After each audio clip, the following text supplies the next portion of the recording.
پھر دیکھو کہ موسیٰ علیہ السلام کو اس کی قوم میں سے چند نوجوانوں کے سوا کسی نے نہ مانا۔ تو یہاں پر نوجوانوں کا جو ذکر کیا گیا ہے وہاں پہ عربک ٹیکسٹ میں ذریہ کا ورڈ استعمال ہوا ہے جس کے معنی اولاد کے ہیں، اور اس کا ترجمہ نوجوان اس لیے کیا گیا ہے کیونکہ وہ ینگ پیپل تھے، ینگ بلڈ تھا۔ ینگ بلڈ جو ہے نا وہ ڈرتا کم ہے۔ جو بزرگ ہوتے ہیں یا جو بعض اوقات جو بڑے لوگ ہوتے ہیں، ایون ان کے رہنما جو ہوتے ہیں، ان میں یہ جرت نہیں ہوتی، ان کو یہ توفیق بھی بعض اوقات نہیں ملتی کہ وہ حق کا ساتھ دیں۔ تو یہ ینگ لوگ تھے جنہوں نے جو ہے ان کا ساتھ دیا، اور انہوں نے جو ہے وہ ڈرے نہیں کسی چیز سے بھی۔ تو ان کے سوا کسی نے نہ مانا فرعون کے ڈر سے، اور خود اپنی قوم کے سربراہ آوردہ لوگوں کے ڈر سے، جنہیں خوف تھا کہ فرعون ان کو عذاب میں مبتلا کر دیتا۔ جو بڑے ہوتے ہیں بعض اوقات وہ مصلحتوں میں پڑ جاتے ہیں، وہ ذرا تھوڑا گھبرا جاتے ہیں، لیکن جو ینگ بلڈ ہوتا ہے وہ ڈرتا کم ہے، رسک لیتے ہیں، آگے بڑھتے ہیں۔ بڑوں کے اندر جو ہوتے ہیں وہ طرح طرح کے خطرات، خدشات اور خوف ہوتے ہیں کہ اگر ہم نے یہ کر لیا تو پتہ نہیں کیا ہو جائے گا۔ موسٹلی جو ینگ پیپل ہوتے ہیں وہ یہ بات، وہ اینڈ رزلٹ سے نہیں ڈرتے، وہ کر گزرتے ہیں۔ تو اور واقعہ یہ کہ فرعون زمین میں غلبہ رکھتا تھا، یعنی کہ اس کا وہاں پہ اتھارٹی تھی، اس کا وہاں پہ ایک ہولڈ تھا۔ اور جب یہ ایک ہولڈ ہوتا ہے وہ کیسے قائم کیا جاتا ہے؟ وہ بہت ساری ڈیفرنٹ اسٹریٹجیز سے قائم کیا جاتا ہے۔ عام طور پر کیا ہوتا ہے کہ جو محکوم قوم ہوتی ہے، یعنی جس کو دبانا ہوتا ہے انہوں نے، ان میں سے ہی اسی قوم کے کچھ لوگوں کو نا وہ چوز کر لیتے ہیں جو ایکچولی میں غدار ہوتے ہیں، جو کہ جیسے ہماری قوم کے میر جعفر جن کو ہم ایک کہتے ہیں کہ جس نے غداری کی تھی، اسی طرح سے فرعون کی قوم کا میر جعفر کون تھا؟ قارون کی طرح کے اور بھی لوگ ہوں گے، لیکن قارون کا نام ہمیں زیادہ پتہ ہے کہ وہ موسیٰ علیہ السلام کی قوم میں سے ہی تھا، لیکن وہ فرعون کا ایجنٹ بنا ہوا تھا، اسپائی بنا ہوا تھا۔ کس کے لیے؟ ٹائٹل کے لیے اور پیسوں کے لیے، مراعات کے لیے، لگژریز کے لیے۔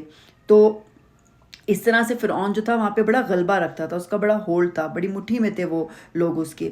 تو فرعون زمین میں غلبہ رکھتا تھا، اور وہ ان لوگوں میں سے تھا جو کسی حد پر نہیں رکتے، یعنی کہ ان کے کوئی اپنی خواہشات کے پیچھے نا یہ لوگ ہوتے ہیں، یہ ہر انتہا تک جا سکتے ہیں، ان کے لیے کوئی باؤنڈری نہیں ہے، کوئی حد نہیں ہے کہ جس پہ وہ رک جائیں۔ یہ بڑا خطرناک ایک رویہ ہوتا ہے۔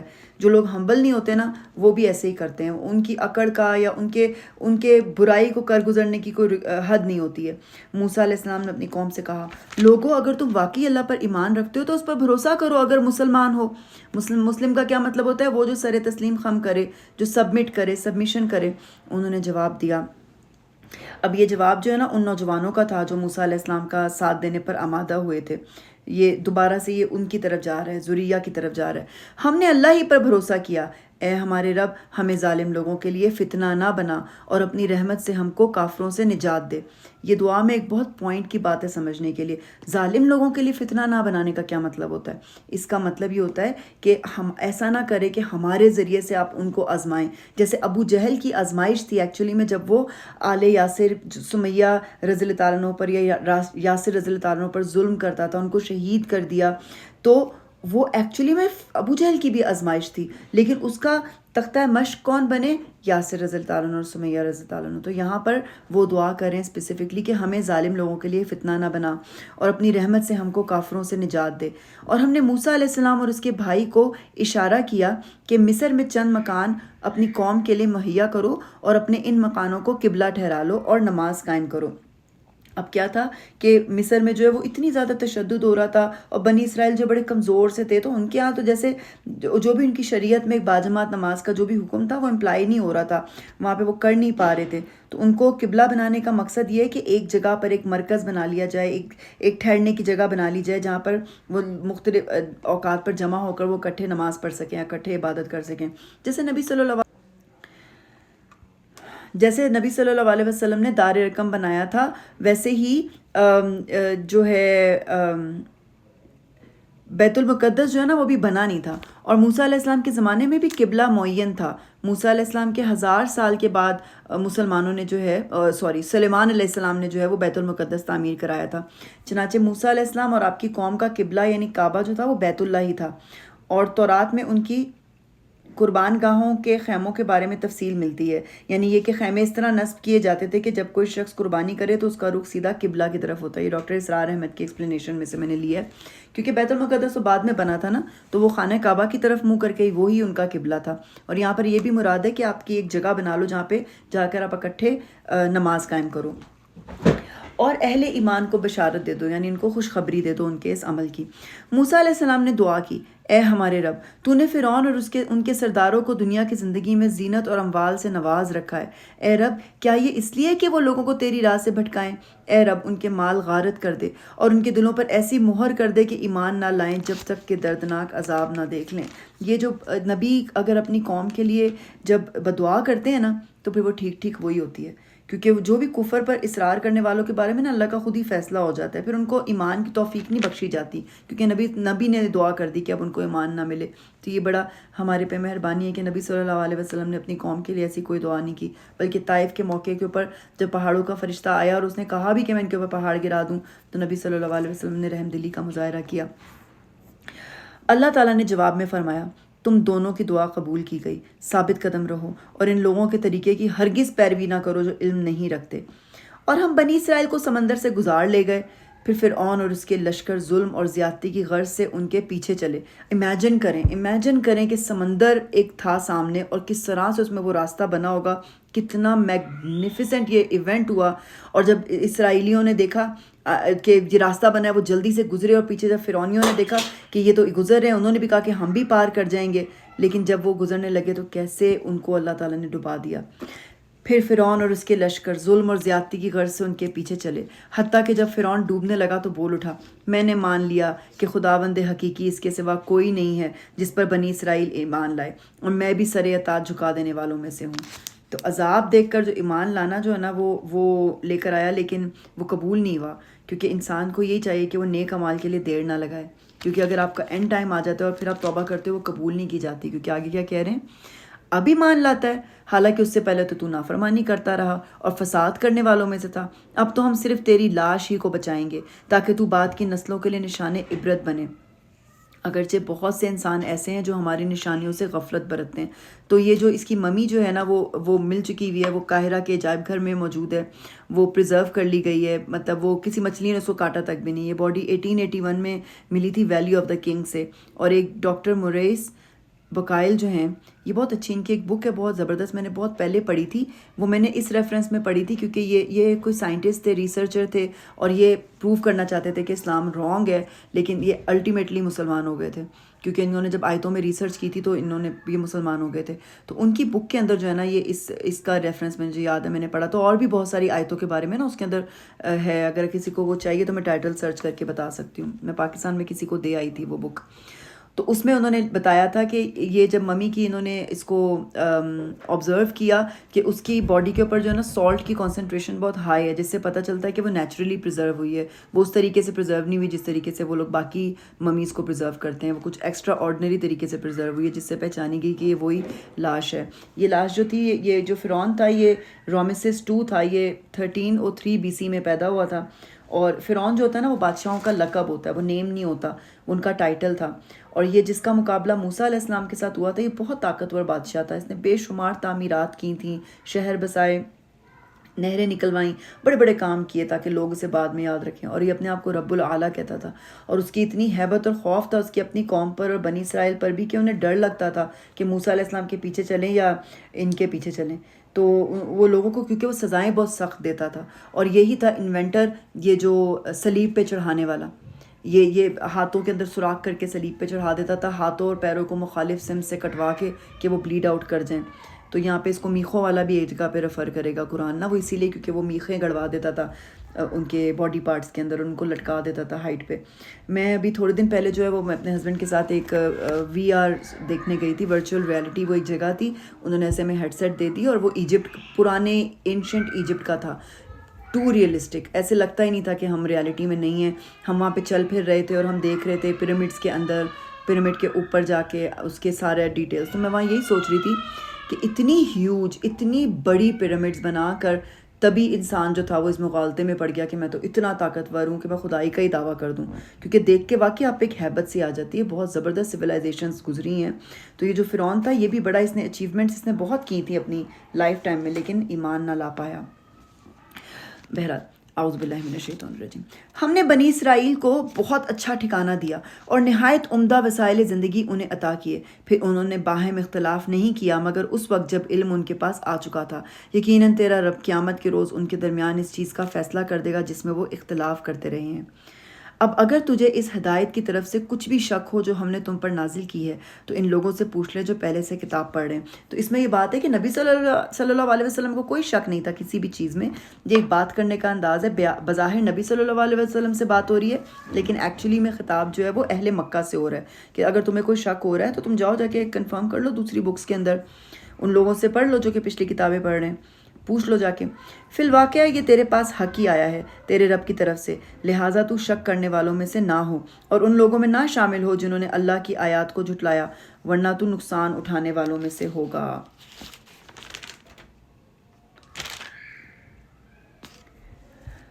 حقیقت یہ ہے کہ جن لوگوں پر تیرے رب کا قول راست آ گیا ہے، یعنی رب کا قول سچا ہو گیا ہے، اس کا مطلب یہ کیا ہوتا ہے کہ یعنی کہ رب کی بات ثابت ہو گئی ہے، ان کے دلوں پر مہر لگ چکی ہے، یعنی کہ اب ان کو ایمان نصیب نہیں ہوگا، اب ان کے اوپر بات جو ہے ہر طرح کی ثابت ہو گئی ہے۔ ان کے سامنے خواہ کوئی نشانی آ جائے وہ کبھی ایمان لا کر نہیں دیتے جب تک کہ وہ دردناک عذاب سامنے آتا نہ دیکھ لیں، جیسے کہ فرعون نے کیا تھا اپنے سامنے دیکھ کر جو ہے وہ ایمان لایا تھا، اس وقت اس کو خدا یاد آیا تھا، اس وقت جو ہے نا یہ کام نہیں آتا۔ مفہوم حدیث ہے، ابو ہریرہ رضی اللہ تعالیٰ عنہ کہتے ہیں کہ رسول صلی اللہ علیہ وسلم نے فرمایا 3 چیزوں کے ظاہر ہونے کے بعد کسی ایسے شخص کو اس کا ایمان لانا فائدہ نہ دے گا جو اس سے پہلے ایمان نہ لایا تھا، اس نے اپنے ایمان کی حالت میں کوئی نیکی نہ کمائی ہو۔ جب سورج مغرب سے نکلے گا، جب دجال نکل آئے گا، جب زمین سے جانور نکلے گا جو لوگوں سے باتیں کرے گا۔ تو یہ 3 پوائنٹس ہیں جس کے بعد جو ہے ایمان لانا کسی کو فائدہ مند نہیں دے گا۔ اسی طرح ایک اور روایت میں آتا ہے کہ جب جان حلق تک آ جاتی ہے پھر ایمان لانا فائدہ نہیں دیتا۔ اس وقت یہ کہنا کہ فلاں کو صدقہ دے دو، وہ تو دوسروں کا مال ہو ہی گیا ہے تو وہ صدقہ بھی اس وقت فائدہ نہیں دیتا۔ تو آپ کا جو مال آپ استعمال کر رہے ہیں نا بس وہی آپ کا مال ہے، باقی سب تو وراثت ہے۔ تو اچھی بات ہے آپ کے پاس جو اللہ نے نعمتیں دیں اپنا استعمال کریں، اپنی زندگی میں ان کو آگے دیں، اپنا کریں، ورنہ بعد میں تو وہ دوسروں کا مال ہے۔ صحت کی حالت میں، زندگی کی حالت میں، جوانی میں طاقتور ہیں تب اللہ کی عبادت کی طرف راغب ہوں۔ 7 لوگ عرش کے سائے تلے ہوں گے جن میں سے ایک وہ نوجوان ہوگا جس کی نوجوانی اللہ کی عبادت میں گزری ہوگی۔ تو بڑھاپے کا انتظار نہیں کریں کہ جب ریٹائر ہوئیں گے تو اچھے کام کریں گے، جوانی میں وقت نکالیں، کچھ وقت دنیا کے لیے، کچھ دین کے لیے۔ اور حج کی جو ایک ہماری اوپر فرض ہے، جو لوگ افورڈ کر سکتے ہیں وہ بڑھاپے کا انتظار نہ کریں۔ جب میں حج پر گئی تھی تو موسٹلی پاکستانی، انڈینز اور بنگلہ دیشی تھے جو بوڑھے تھے، باقی تمام کمیونٹیز جو ایتھنیسٹیز تھیں ان کے ینگ لوگ آئے ہوئے تھے، اور ہم نے اپنے وہ بوڑھوں کو جن کو بیچاروں کو اپنی اب کیئر کی ضرورت ہے ان کو ہم اتنے مشکل سفر پہ جو ہے وہ بھیج دیتے ہیں۔ اچھا آگے بڑھتے ہیں، اعوذ باللہ من الشیطان الرجیم۔ حقیقت یہ ہے کہ جن لوگوں پر تیرے رب کا قول راست آ گیا ہے ان کے سامنے خواہ کوئی نشانی آ جائے وہ کبھی ایمان لا کر نہیں دیتے جب تک کہ دردناک عذاب سامنے آتا نہ دیکھ لیں۔ پھر کیا ایسی کوئی مثال ہے کہ ایک بستی عذاب دیکھ کر ایمان لائی ہو اور اس کا ایمان اس کے لیے فائدہ مند ثابت ہوا ہو؟ یونس علیہ السلام کی قوم کے سوا اس کی کوئی مثال نہیں۔ وہ قوم جب ایمان لے آئی تھی تو البتہ ہم نے اس پر دنیا سے زندگی میں رسوائی کا عذاب ٹال دیا تھا اور اس کو ایک مدت تک زندگی سے فائدہ اٹھانے کا موقع دیا تھا۔ یہ کیا ہوا تھا؟ جب یونس علیہ السلام جو ہیں وہ عذاب کی اطلاع دینے کے بعد اللہ کی اجازت کے بغیر جو ہے وہ اپنی جگہ چھوڑ کر چلے گئے تھے، تو ان کے جانے کے بعد جب آثار عذاب آنا شروع ہوئے تو یہ پوری کی پوری قوم جو ہے نا اپنے بچوں کو، ایون اپنی عورتوں کو، مویشیوں کو لے کر ایک بڑے میدان میں آ گئی اور اونچی اونچی اللہ تعالیٰ سے استغفار کرنا شروع کر دی۔ اجتماعی استغفار کی وجہ سے ان کے اوپر سے عذاب ٹل گیا۔ یہ ہیومن ہسٹری میں جو ہے نا واحد ایکسیپشن ہے قصہ، یعنی جو بھی ہمیں جو ڈاکیومنٹڈ ہسٹری ملتی ہے اسلام کی کہ قوموں پہ عذاب آئے کیا ہوا، یہ واحد قوم ہے جس کے اوپر سے عذاب ہٹا، اور اس کی صرف ایک وجہ تھی کہ انہوں نے اجتماعی استغفار کیا تھا۔ اور یہ ہوا یہ تھا کہ یونس علیہ السلام جو ہیں وہ کہا کہ بھئی 3 دن کے اندر تم پر عذاب آئے گا، اور وہ نینوا چھوڑ کر پھر چلے گئے۔ اور اللہ تعالیٰ کی سنت یہ رہی ہے کہ رسول اپنی مرضی سے جو ہے نا بستی نہیں چھوڑ سکتے، اسی لیے پھر ان کو اللہ تعالیٰ، وہ مچھلی نے ان کو کھا لیا اور ان کو ایک ٹرائل سے گزرنا پڑا۔ سیرہ کی کتابوں میں یہاں تک تفصیل ملتی ہے کہ ابو بکر رضی اللہ تعالیٰ عنہ جو ہے نا وہ جب نبی صلی اللہ علیہ وسلم ہجرت کرنے کا ٹائم آ رہا تھا تو وہ پرمیشن کا ویٹ کر رہے تھے۔ ایون ابو بکر رضی اللہ تعالیٰ عنہ نے 2 اونٹنیاں اسی مقصد کے لیے تیار کر رکھی تھیں، اور روز وہ نبی صلی اللہ علیہ وسلم سے پوچھتے تھے کہ اجازت ملی کہ نہیں، اجازت ملی کہ نہیں۔ تو وہ پورا ویٹ کر رہے تھے کہ جب تک اجازت نہیں ملے گی ہم نہیں یہاں سے ہجرت کر سکتے۔ اگر تیرے رب کی مشیت یہ ہوتی کہ زمین میں سب مومن اور فرما بردار ہی ہوں تو سارے اہل زمین ایمان لے آئے ہوتے. تو یہ اللہ تعالیٰ یہ نہیں چاہتے کہ مطلب اللہ تعالیٰ کے لیے کوئی مشکل کام ہے کہ سب کو جو ہے وہ کنونس کر دیں یا ان کو بنا دیں ایمان والا. اللہ نے دیکھنا ہے کون چوز کر رہا ہے. یہ چوائس کے ساتھ ہے, یہ کوئی زبردستی والا کام نہیں ہے, کیونکہ اللہ تعالیٰ نے دیکھنا ہے کہ ہمارے اوپر ہی آتا ہے کہ کیا چوائس ہے. اللہ کو پتہ ہے کہ تکبر کی, اللہ کو پہلے سے ہی پتہ ہے کہ اس نے تکبر کی وجہ سے نہیں ماننا, اس نے جو ہے اپنے غرور کی وجہ سے نہیں ماننا, اس نے اپنے پولیٹیکل ریزن کی وجہ سے نہیں ماننا. لیکن ایک پروسیس ہے جس سے ہم سب کو گزرنا ہے. ٹھیک ہے, تو سارے اہل زمین ایمان لے آئے ہوتے, پھر کیا تو لوگوں کو مجبور کرے گا کہ وہ مومن ہو جائیں؟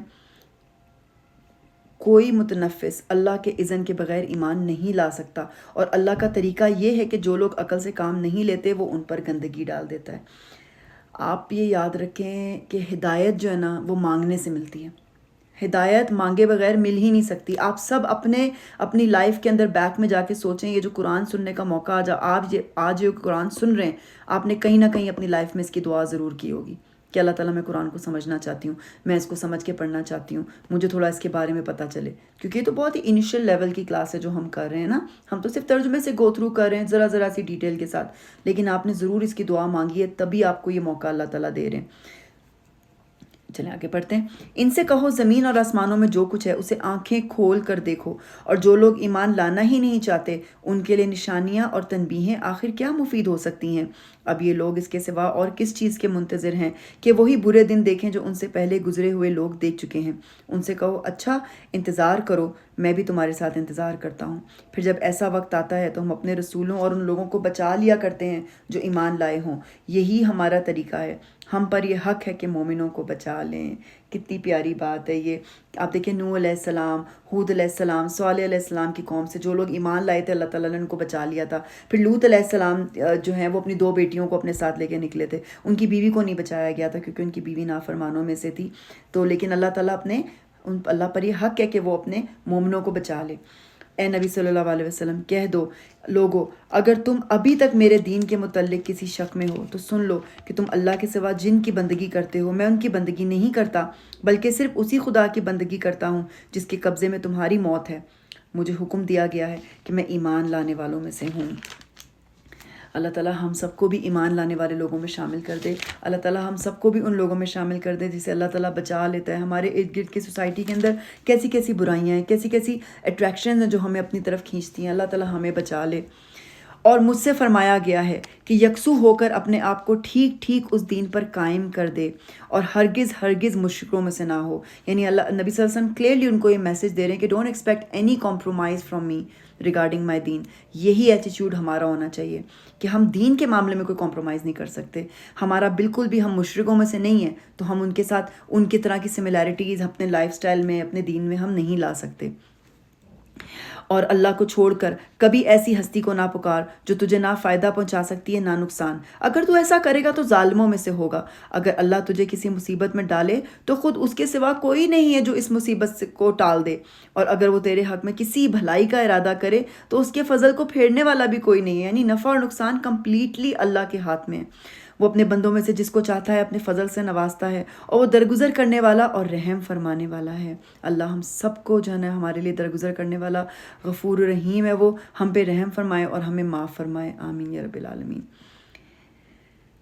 اے محمد صلی اللہ علیہ وسلم کہہ دو کہ لوگو تمہارے پاس تمہارے رب کی طرف سے حق آ چکا ہے.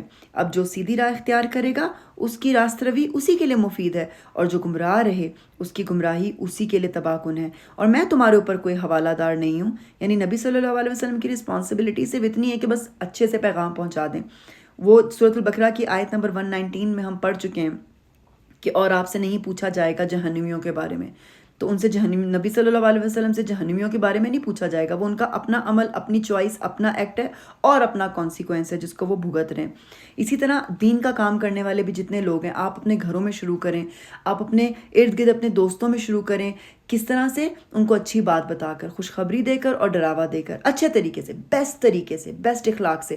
اب وہ کرتے یا نہیں کرتے وہ ان کا عمل ہے، اس کا آپ کے اوپر کوئی بوجھ نہیں ہے۔ یہ کوئی وہ پچھلے جنم کے گناہوں کی سزا ہمیں اس جنم میں نہیں ملتی، نہ کسی اور کے پاپ ہمارے پہ ڈال دیے جاتے ہیں، نہ ہمارے گناہوں کے لیے کسی اور کو سزا دے کے، جیسے عیسیٰ علیہ السلام کو وہ کہتے ہیں کہ جی پوری دنیا کے گناہوں کے لیے جو ہے وہ ان کو قربان کر دیا خدا نے اپنے بیٹے کو۔ ایسا کوئی کانسیپٹ اسلام میں نہیں ہے۔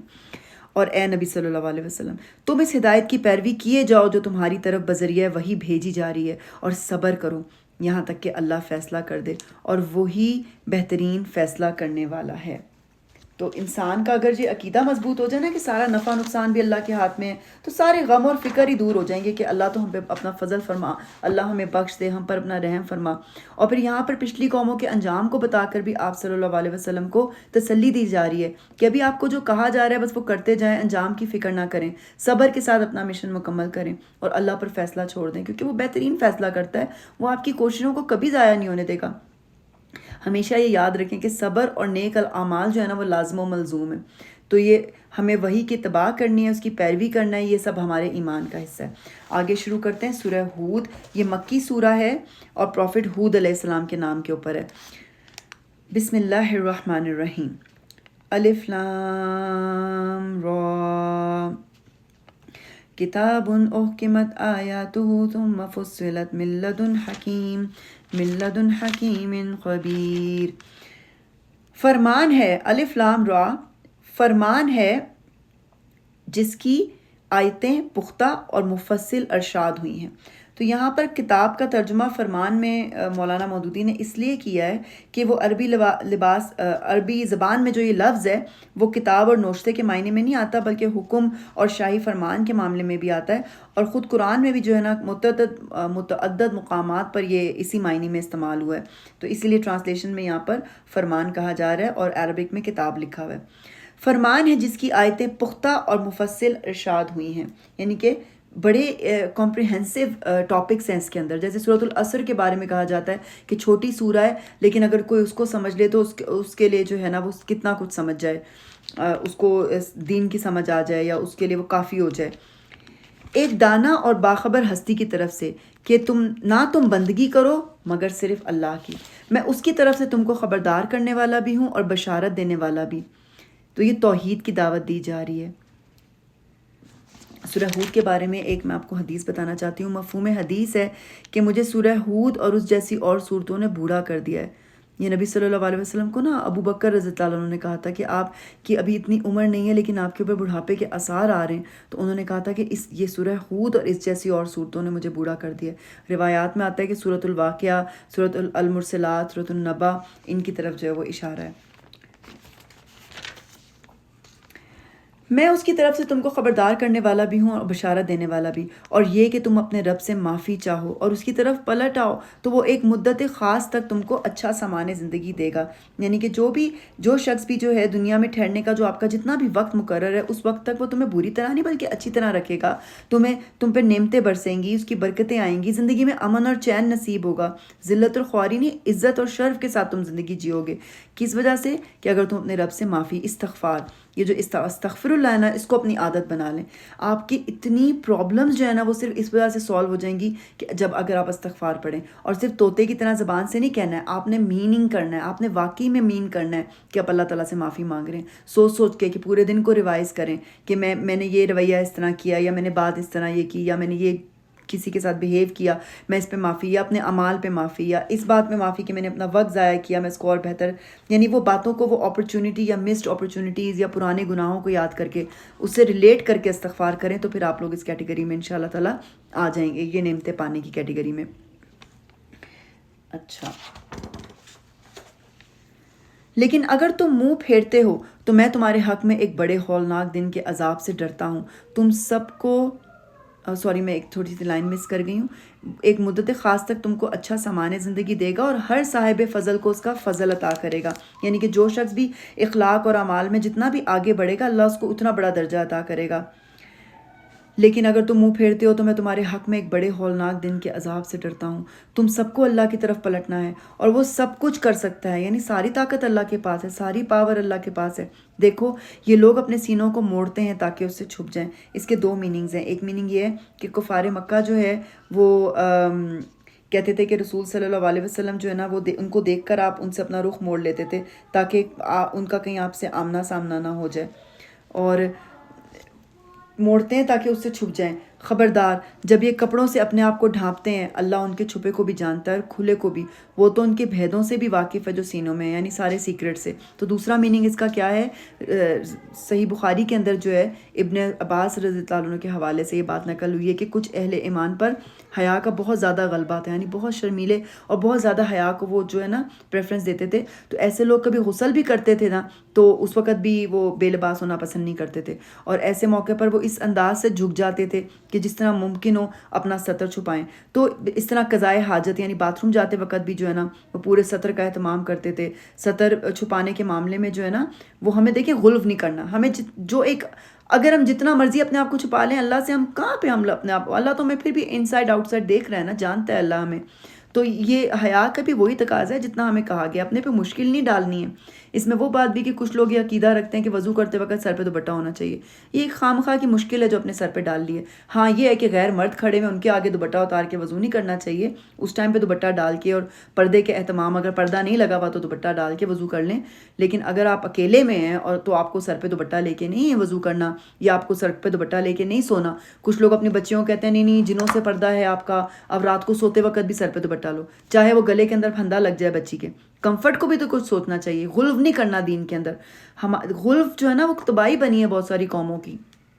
غلو کا مطلب میں نے پہلے بھی آپ کو بتایا تھا کہ کسی بھی چیز کو اس کے مقام سے یا اٹھا دینا یا گرا دینا، یا تو اتنا ایگزیجریٹ کر دینا کہ حد سے نکل جاؤ، یا اتنا گرا دینا کہ بالکل ہی بے معنی کر دینا، ہلکا کر دینا، امپورٹنس ہی نہ دینا۔ تو ہم نے بیلنس، ہمارا دین بیلنس دین ہے، ہر معاملے میں ہمیں ایک بیلنس دیکھنا ہے۔ چلیں واپس آتے ہیں، اعوذ باللہ من الشیطان الرجیم۔ اللہ ان کے چھپے کو بھی جانتا ہے اور کھلے کو بھی، وہ تو ان بھیدوں سے بھی واقف ہے جو سینوں میں ہیں۔ زمین میں چلنے والا کوئی جاندار ایسا نہیں ہے جس کا رزق اللہ کے ذمہ نہ ہو، اور جس کے متعلق وہ نہ جانتا ہو کہ کہاں وہ رہتا ہے اور کہاں وہ سونپا جاتا ہے۔ سب کچھ ایک صاف دفتر میں درج ہے، یعنی کہاں پہ رہتا ہے، کہاں اس کی رہنے کی جگہ ہے، کہاں اس نے مرنا ہے، سونپے جانے کی جگہ یعنی کہ اس نے کہاں جا کے مرنا ہے۔ ایک منٹ۔ وہی ہے جس نے آسمانوں اور زمین کو 6 دنوں میں پیدا کیا، اتوار کو شروع کیا اور جمعے کو ختم کیا۔ اور میں نے یہ پہلے بات آپ کو بتائی تھی کہ 6 دن یہ ڈیز نہیں ہے، یہ پیریڈز ہیں، 6 سٹیجز میں آسمانوں اور زمین کو پیدا کیا گیا۔ جبکہ اس سے پہلے اس کا عرش پانی پر تھا۔ اب ہم یہ نہیں کہہ سکتے کہ اس پانی سے کیا مراد ہے، کیا وہ پانی اس طرح کا پانی ہے جس سے ہم فیملیئر ہیں، یا محض یہ کسی لیکوڈ کے طور پر ایک بات بتائی جا رہی ہے۔ تو ہمیں یہ نہیں سمجھ آتا، ہمیں بس یہ سوچنا ہے کہ خدا کی سلطنت جو ہے وہ پانی پر تھی۔ بہت زیادہ اس کی ڈیٹیل میں جا کے پریشان ہونے کی ضرورت نہیں ہے، یہ سارے راز قیامت والے دن ہم پہ کھل جائیں گے جب صحیح ٹائم پہ اللہ تعالیٰ ہمیں سارا کچھ بتا دیں گے، secrets of the world and how the world was created and every thing. ٹھیک ہے، تو اتنا زیادہ پریشان ہونے کی بات نہیں ہے کہ آپ اپنی عبادتوں کو اس کے لیے نگلیکٹ کر دیں۔ اس سے پہلے اس کا عرش پانی پر تھا تاکہ تم کو آزما کر دیکھے تم میں سے کون بہتر عمل کرنے والا ہے۔ یعنی تخلیق کا، کریشن کا مقصد کیا ہے؟ احسن و عملا۔ ہماری نجات کا دار و مدار اس چیز پر ہے کہ ہم میں سے کون بہتر عمل کرتا ہے۔ ایک جملہ ہے جو کہ میں نے کلاس میں سیکھا تھا کہ اگر میں نے لکھ کے لگایا بھی تھا کچن میں، ابھی پتہ نہیں وہ اس کے اوپر میرا خیال ہے کوئی اور پیپرز آ گئے، اس وقت کو میں اس سے بہتر کیسے کر سکتی ہوں، یا اپنے اس وقت کو اس سے بہتر میں کیسے کر سکتی ہوں۔ تو اس میں یہ ہوتا ہے کہ آپ جب میں اس کو پڑھتی تھی تو میں سوچتی تھی اچھا میں کچن میں کام کر ہی رہی ہوں تو میں کیسے اس کو بہتر کروں۔ میں سبحان اللہ پڑھنا شروع کر دوں، سبحان اللہ و بحمدہ، سبحان اللہ العظیم۔ یہ ویسے بھی یہ تسبیح ایسی ہے کہ آپ کے کام کو نا ایزی کر دیتی ہے، فاسٹ کر دیتی ہے، تھکن نہیں ہوتی، کیونکہ یہ تسبیح فرشتوں کی خوراک ہے۔ وہ اڑتے پھرتے چلتے جو بھی کام کر رہے ہیں وہ یہ پڑھتے جا رہے ہیں اور وہ کبھی بھی تھکتے نہیں ہیں۔ تو یہ تسبیح کر کے آپ آزما کے دیکھ لیں، میرا آزمایا ہوا ہے، کام کا تھکن نہیں ہوتی آپ کو، آپ کے کام آسان ہو جاتے ہیں۔ تو کسی بھی کام میں، کسی بھی معاملے میں جو آپ اگر سوچیں کہ میں اس عمل کو بہتر عمل کیسے بناؤں، میں اس کو اس سے امپروو کیسے کراؤں۔ جیسے ہر دفعہ جو فون کے جو ماڈلز ہیں وہ ایوری ایئر ایک نیا ماڈل لے کر آتے ہیں، ایک نیا ماڈل لے کر آتے ہیں۔ اسی طرح ہمیں اپنی نماز بھی سوچنا چاہیے کہ اب میں اپنی نماز میں نے سیکھ لی، میں اچھے سے کر رہی ہوں، سارے ارکان پورے کر رہی ہوں، اب میں اس کو اور امپروو کیسے کروں۔ میں تسبیح 3 کے بجائے 5 دفعہ کرنا شروع کر دوں، یا میں تسبیح میں اور سنت والی مسنون تسبیحات شامل کر لوں، وہ کچھ بھی نا، اس کو اور امپروو کیسے کرنا ہے۔ اعوذ باللہ من الشیطان الرجیم۔ اب اگر اے نبی تم کہتے ہو کہ لوگوں مرنے کے بعد تم دوبارہ اٹھائے جاؤ گے تو منکرین فوراً بول اٹھتے ہیں کہ یہ تو سری جادوگری ہے، یعنی کہ مرنے کے بعد لوگوں کا دوبارہ زندہ ہونا تو ممکن ہی نہیں ہے، ہماری تو عقلوں پہ جادو کیا جا رہا ہے، یہ تو کوئی ہمیں ٹرک کیا جا رہا ہے۔ اچھا میں ایک دو احادیث جو ہے نا پچھلی آیات کے متعلق اسکپ کر گئی ہوں، میں آپ کو وہ پڑھ کے سنا دوں۔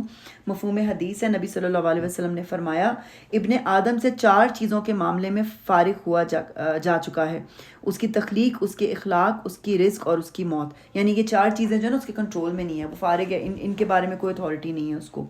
ایک اور روایت میں آتا ہے کہ رزق سے بھاگنے والا بھی رزق پا کر رہے گا، جو آپ کے نصیب میں وہ مل کر رہے گا۔ نبی صلی اللہ علیہ وسلم نے فرمایا اگر ابن آدم اپنے رزق سے اس طرح بھاگے جس طرح موت سے بھاگتا ہے تو رزق اس کو اسی طرح پالے گا جس طرح موت اسے پا لیتی ہے، یعنی کہ اللہ تعالیٰ کا فضل ہے کہ اس نے اپنے بندوں کی ضروریات کا انتظام کیا ہوا ہے۔ اس لیے اس معاملے میں انسان کو کوشش تو کرنی چاہیے، یہ نہیں کہ درخت کے نیچے بیٹھ جائے کہ میرا رزق بس مجھے پہنچ جائے، کوشش کرنی چاہیے لیکن پریشان نہیں ہونا چاہیے۔ پریشانی جو ہے نا وہ آخرت کے بارے میں ہونی چاہیے، آخرت کے رزق کے بارے میں جہاں پہ ہم نے جانا ہے۔ تو اسی طرح کسی انسان کو یہ نہیں پتا کہ اس نے مرنے کے بعد زمین کے کہاں جانا ہے، کہاں سونپا جانا ہے، پھر یہ بھی نہیں پتا کہ ماں کے پیٹ میں کیا ہے، لڑکا ہے یا لڑکی۔ لوگ یہ کہتے ہیں کہ الٹرا ساؤنڈ سے پتہ چل جاتا ہے، لیکن ہمیں یہ نہیں پتہ چلتا اس لڑکے کی قسمت کیا ہے، اس لڑکی کی قسمت کیا ہے، کیا وہ ایمان والا بنے گا، کیا وہ ناشکرہ بنے گا۔ یہ ساری باتیں جو ہے یہ اللہ تعالیٰ کو پتہ ہے، کامل علم صرف اللہ کے پاس ہے۔ اچھا ابھی ہم لوگ یہاں پہ احسن عمل کے بارے میں پڑھ رہے ہیں، تو احسن عمل کیا ہوتا ہے؟ جس کی نیت بھی اچھی ہوتی ہے اور طریقہ بھی اچھا ہوتا ہے۔ اچھی نیت کیا ہوتی ہے؟ اخلاص کے ساتھ، خلوص ہو آپ کی انٹینشن رائٹ پلیس پر ہو۔ اور اچھا طریقہ کیا ہوتا ہے؟ جو ہمیں سکھایا گیا ہے، جو محمد صلی اللہ علیہ وسلم نے ہمیں بتایا، جو ہمیں قرآن بتاتا ہے، جو صحیح احادیث بتاتی ہیں، وہی سب سے بیسٹ ہے۔ اس سے اوپر نہ ہم نے ادھر جانا ہے نہ ہم نے اس سے ادھر جانا ہے، وہی ہمارے لیے کافی ہے۔ اچھا آگے پڑھتے ہیں۔ اب اگر اے نبی صلی اللہ علیہ وسلم تم کہتے ہو کہ لوگوں مرنے کے بعد تم دوبارہ اٹھائے جاؤ گے تو منکرین فوراً بول اٹھتے ہیں کہ یہ تو سری جادوگری ہے، اور اگر ہم ایک خاص مدت تک ان کی سزا کو ٹالتے ہیں تو وہ کہنے لگتے ہیں کہ آخر کس چیز نے اسے روک رکھا ہے۔ سنو، جس روز اس سزا کا وقت آ گیا تو وہ کسی کے پھیرے سے نہ پھر سکے گا، اور وہی چیز ان کو آ گھیرے گی جس کا وہ مذاق اڑا رہے ہیں۔ یعنی کہ آپ جو یہ مذاق اڑا رہے ہیں، آپ کہہ رہے ہیں کہ جی آ جائے عذاب، کون روک رہا ہے، جب وہ آئے گی نا تب پتہ چلے گا، تب کوئی اس کا واپس مڑنا نہیں کر سکے گا۔ اگر کبھی ہم انسان کو اپنی رحمت سے نوازنے کے بعد پھر اس سے محروم کر دیتے ہیں تو وہ مایوس ہو جاتا ہے اور ناشکری کرنے لگتا ہے۔ یہ وہ لوگ ہوتے ہیں جو ایکسٹریم پر چلے جاتے ہیں، یعنی خوش ہوں گے تو بے انتہا پاگل ہی ہو جائیں گے، اور دکھی ہوں گے تو اتنے کہ ڈپریشن میں ہی چلے جائیں گے، مایوسی میں چلے جائیں گے۔ تو یہ ایسا نہیں کرنا، اپنے آپ کو بیلنس بنائیں۔ نبی صلی اللہ علیہ وسلم کبھی بھی دیکھیں کھل کر، یعنی کہ ایسے نہیں ہنسے کہ جیسے ہم لوگ ہنس رہے ہوتے ہیں منہ کھول کر، وہ مسکراتے تھے، وہ ایک بیلنس لائف گزارتے تھے۔ اسی طرح جب غمگین ہوئے تو غم آیا، آنسو بہے ان کے بیٹے کی وفات پہ، بار بار وہ کہہ رہے تھے کہ یہ غم بہت بڑا غم ہے ان کے لیے، لیکن انہوں نے اس طرح بین نہیں ڈالا، کپڑے نہیں پھاڑے، وہ حرکتیں نہیں کی جو کہ ایکسٹریمسٹ لوگ کرتے ہیں۔ تو وہ مایوس ہوتا ہے اور ناشکری کرنے لگتا ہے، کیونکہ انسان نا یہ کہتا ہے وائی می میرے ساتھ کیوں یہ ہوا ہے۔ وہ یہ نہیں سوچتا کہ اور کتنی ساری نعمتیں جو ہیں اللہ تعالیٰ آپ کو دے رہے ہیں، شکر گزاری اس کو نہیں یاد آتی اس وقت۔ تو اور اگر اس مصیبت کے بعد جو اس پر آئی تھی ہم اسے نعمت کا مزہ چکھاتے ہیں تو کہتا ہے کہ میرے تو سارے دل در پار ہو گئے، پھر وہ پھولا نہیں سماتا اور اکڑنے لگتا ہے۔ یعنی کہ اب دوبارہ اس کو نعمت مل جاتی ہے تو وہ اس کو اپنا سمجھتا ہے کہ میری وجہ سے مجھے ملی ہے، وہ سمجھتا ہے کہ میں ڈیزرو کرتا تھا کہ مجھے یہ ملے، پھر وہ اتنا زیادہ خوش ہوتا ہے کہ وہ پھولا نہیں سماتا، اور پھر وہیں پہ تکبر آ جاتا ہے، اکڑنے لگتا ہے کہ I achieve this, I ڈڈ this. Us app سے پاک اگر کوئی ہیں تو بس وہ لوگ جو صبر کرنے والے اور نیکوکار ہیں، اور وہی ہیں جن کے لیے درگزر بھی ہے اور بڑا اجر بھی۔ تو اللہ تعالیٰ ہمیں ان لوگوں میں شامل فرمائے۔ کرنا کیا ہے؟ ہم نے صبر کرنا ہے اور اپنے نیکی کے کام کو ہم نے جو ہے نا نیکیاں کرنے والا بننا ہے، تو پھر ہمارے لیے معافی بھی ملے گی، درگزر بھی کیا جائے گا اور بہت بڑا اجر بھی ملے گا۔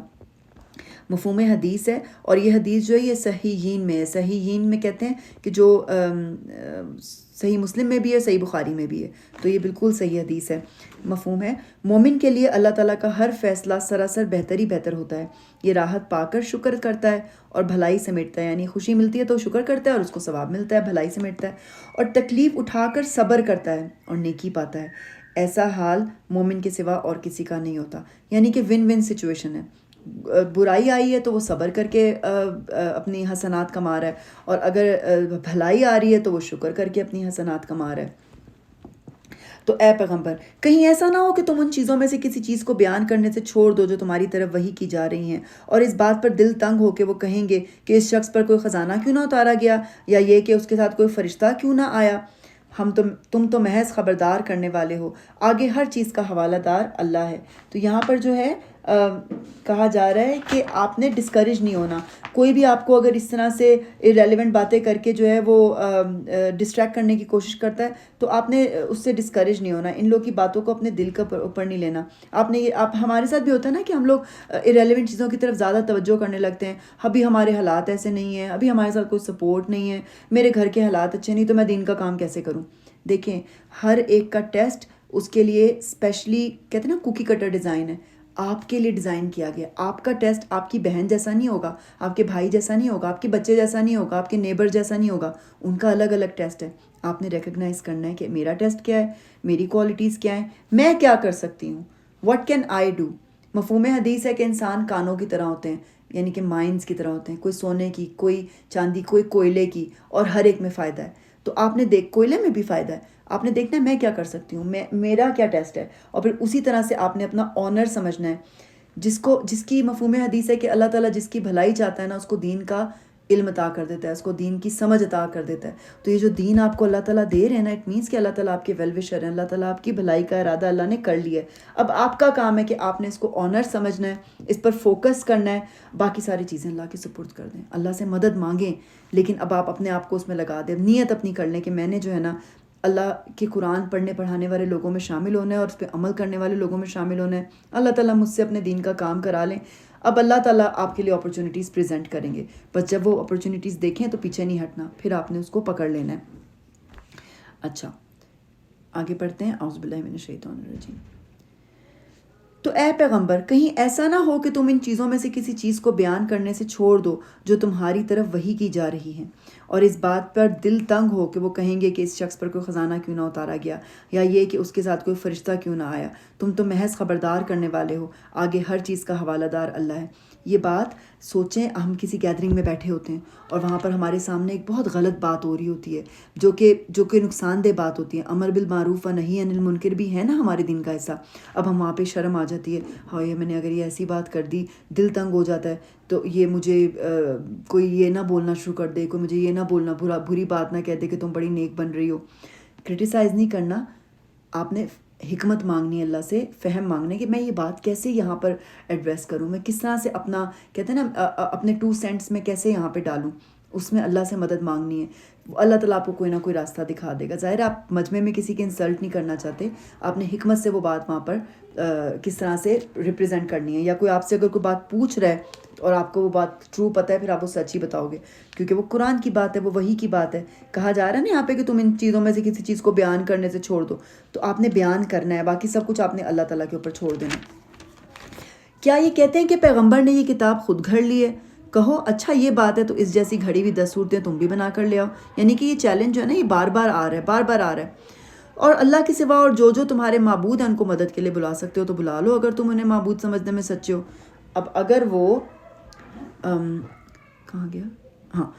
وہ تمہارے معبود تمہاری مدد کو نہیں پہنچتے تو جان لو کہ یہ اللہ کے علم سے نازل ہوئی ہے، اور یہ کہ اللہ کے سوا کوئی حقیقی معبود نہیں ہے۔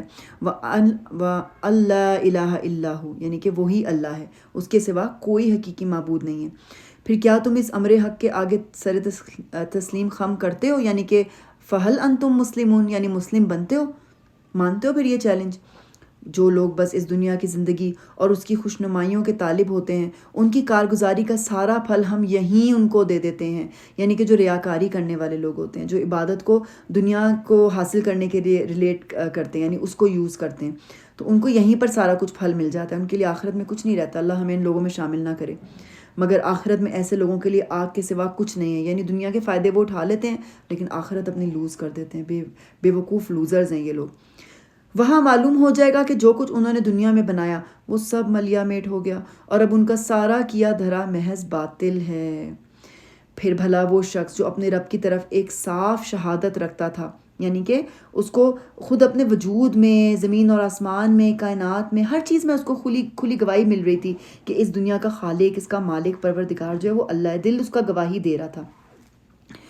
اور اس کے بعد ایک اور گواہ بھی پروردگار کی طرف سے اس شہادت کی تائید میں آ گیا، یعنی کہ قرآن. نبی صلی اللہ علیہ وسلم آئے تھے نا، اور ہمارے پاس یہ قرآن چھوڑ گیا. اب یہ قرآن بھی تو گواہی ہے نا. اور پہلے موسیٰ علیہ السلام کی کتاب رہنما اور رحمت کے طور پر آئی ہوئی بھی موجود تھی. تو کیا وہ بھی دنیا پرستوں کی طرح اس سے انکار کر سکتا ہے؟ ایسے لوگ تو اس پر ہی ایمان لائیں گے. اور انسانی گروہوں میں سے جو کوئی اس کا انکار کرے تو اس کے لیے جس جگہ کا وعدہ ہے وہ دوزخ ہے. بس اے پیغمبر تم اس چیز کی طرف سے کسی شک میں نہ پڑنا، یہ حق ہے تمہارے رب کی طرف سے، مگر اکثر لوگ نہیں مانتے.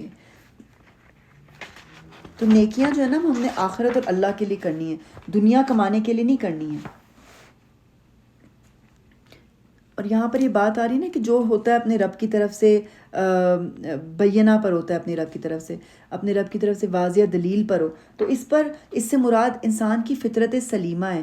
یعنی کہ انسان کی اندر جو ہے نا اللہ کی معرفت موجود ہے، ڈورمنٹ ہے. ابھی اندر ڈورمنٹ ہوتا ہے یعنی سو رہی ہے، آپ نے اس کو جگانا ہے، وہ انسٹالڈ ہے آپ کے اندر. جب وہی آتی ہے نا تو وہ اندر سے پہچان لیتی ہے، وہ آپ کے اندر سے نکل آتی ہے.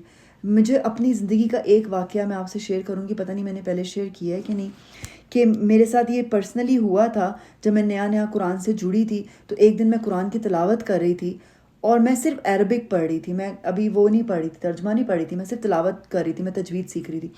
ایک دم سے نا میں نے نوٹس کیا کہ میری آنکھوں سے اتنے موٹے موٹے آنسو گر رہے ہیں اور تواتر سے گر رہے ہیں، یعنی کانسٹنٹلی وہ آنسو گرے جا رہے ہیں. اور میں سوچ رہی تھی کہ میں تو رو ہی نہیں رہی ہوں، یہ آنسو کیوں گر رہے ہیں؟ میں رو نہیں رہی ہوں اس وقت، میں بالکل بھی ایموشنل نہیں ہوں، میں رو نہیں رہی ہوں، میں صرف قرآن پاک کی تلاوت کر رہی ہوں. میرے آنسو کیوں گر رہے ہیں؟ اب مجھے وہ سمجھ آتی ہے کہ میری روح نے سچ کو پہچان لیا تھا، وہ شاید خوشی کے آنسو تھے. اس نے اس حق کو، کیونکہ روح کی غذا قرآن ہے. یہ جو لوگ کہتے ہیں نا موسیقی روح کی غذا ہے، سب سے بڑے غفلت میں وہ لوگ پڑے ہوئے. موسیقی دماغ کو نم کرتی ہے، وہ ایک ٹول بنایا گیا آپ کو قرآن سے دور کرنے کا. جو روح دن رات صرف میوزک سنتی ہے، وہ اللہ کی باتیں اس پہ اثر نہیں کرتی اس طرح جس طرح سے روح پہ کرنی چاہیے. جیسے ہم کہتے ہیں نا جنک فوڈ ہم اپنے بچوں کو کھلائیں گے تو کیا صحت نکلے گی؟ وہ جنک فوڈ ہے آپ کے روح کے لیے، وہ غذا نہیں ہے، وہ تو سزا ہے. بلکہ جب قرآن آپ سنتے ہیں آپ کی روح اس کو پہچانتی ہے، تو آپ اپنی لائف میں وہ سائن دیکھیں گے کہ آپ کے اندر سے آپ کو فیل ہوگا کہ ایک پیس اور ایک سکون کی کیفیت آپ کے اندر آ جائے گی، اور پھر آپ کے ارد گرد ہو جائے گی، آپ کی پرسنالٹی میں انشاءاللہ تعالیٰ وہ آ جائے گی. چلیں آگے پڑھتے ہیں انشاءاللہ تعالیٰ. اعوذ باللہ من الشیطان الرجیم. کہاں تک پڑھا تھا ہم نے؟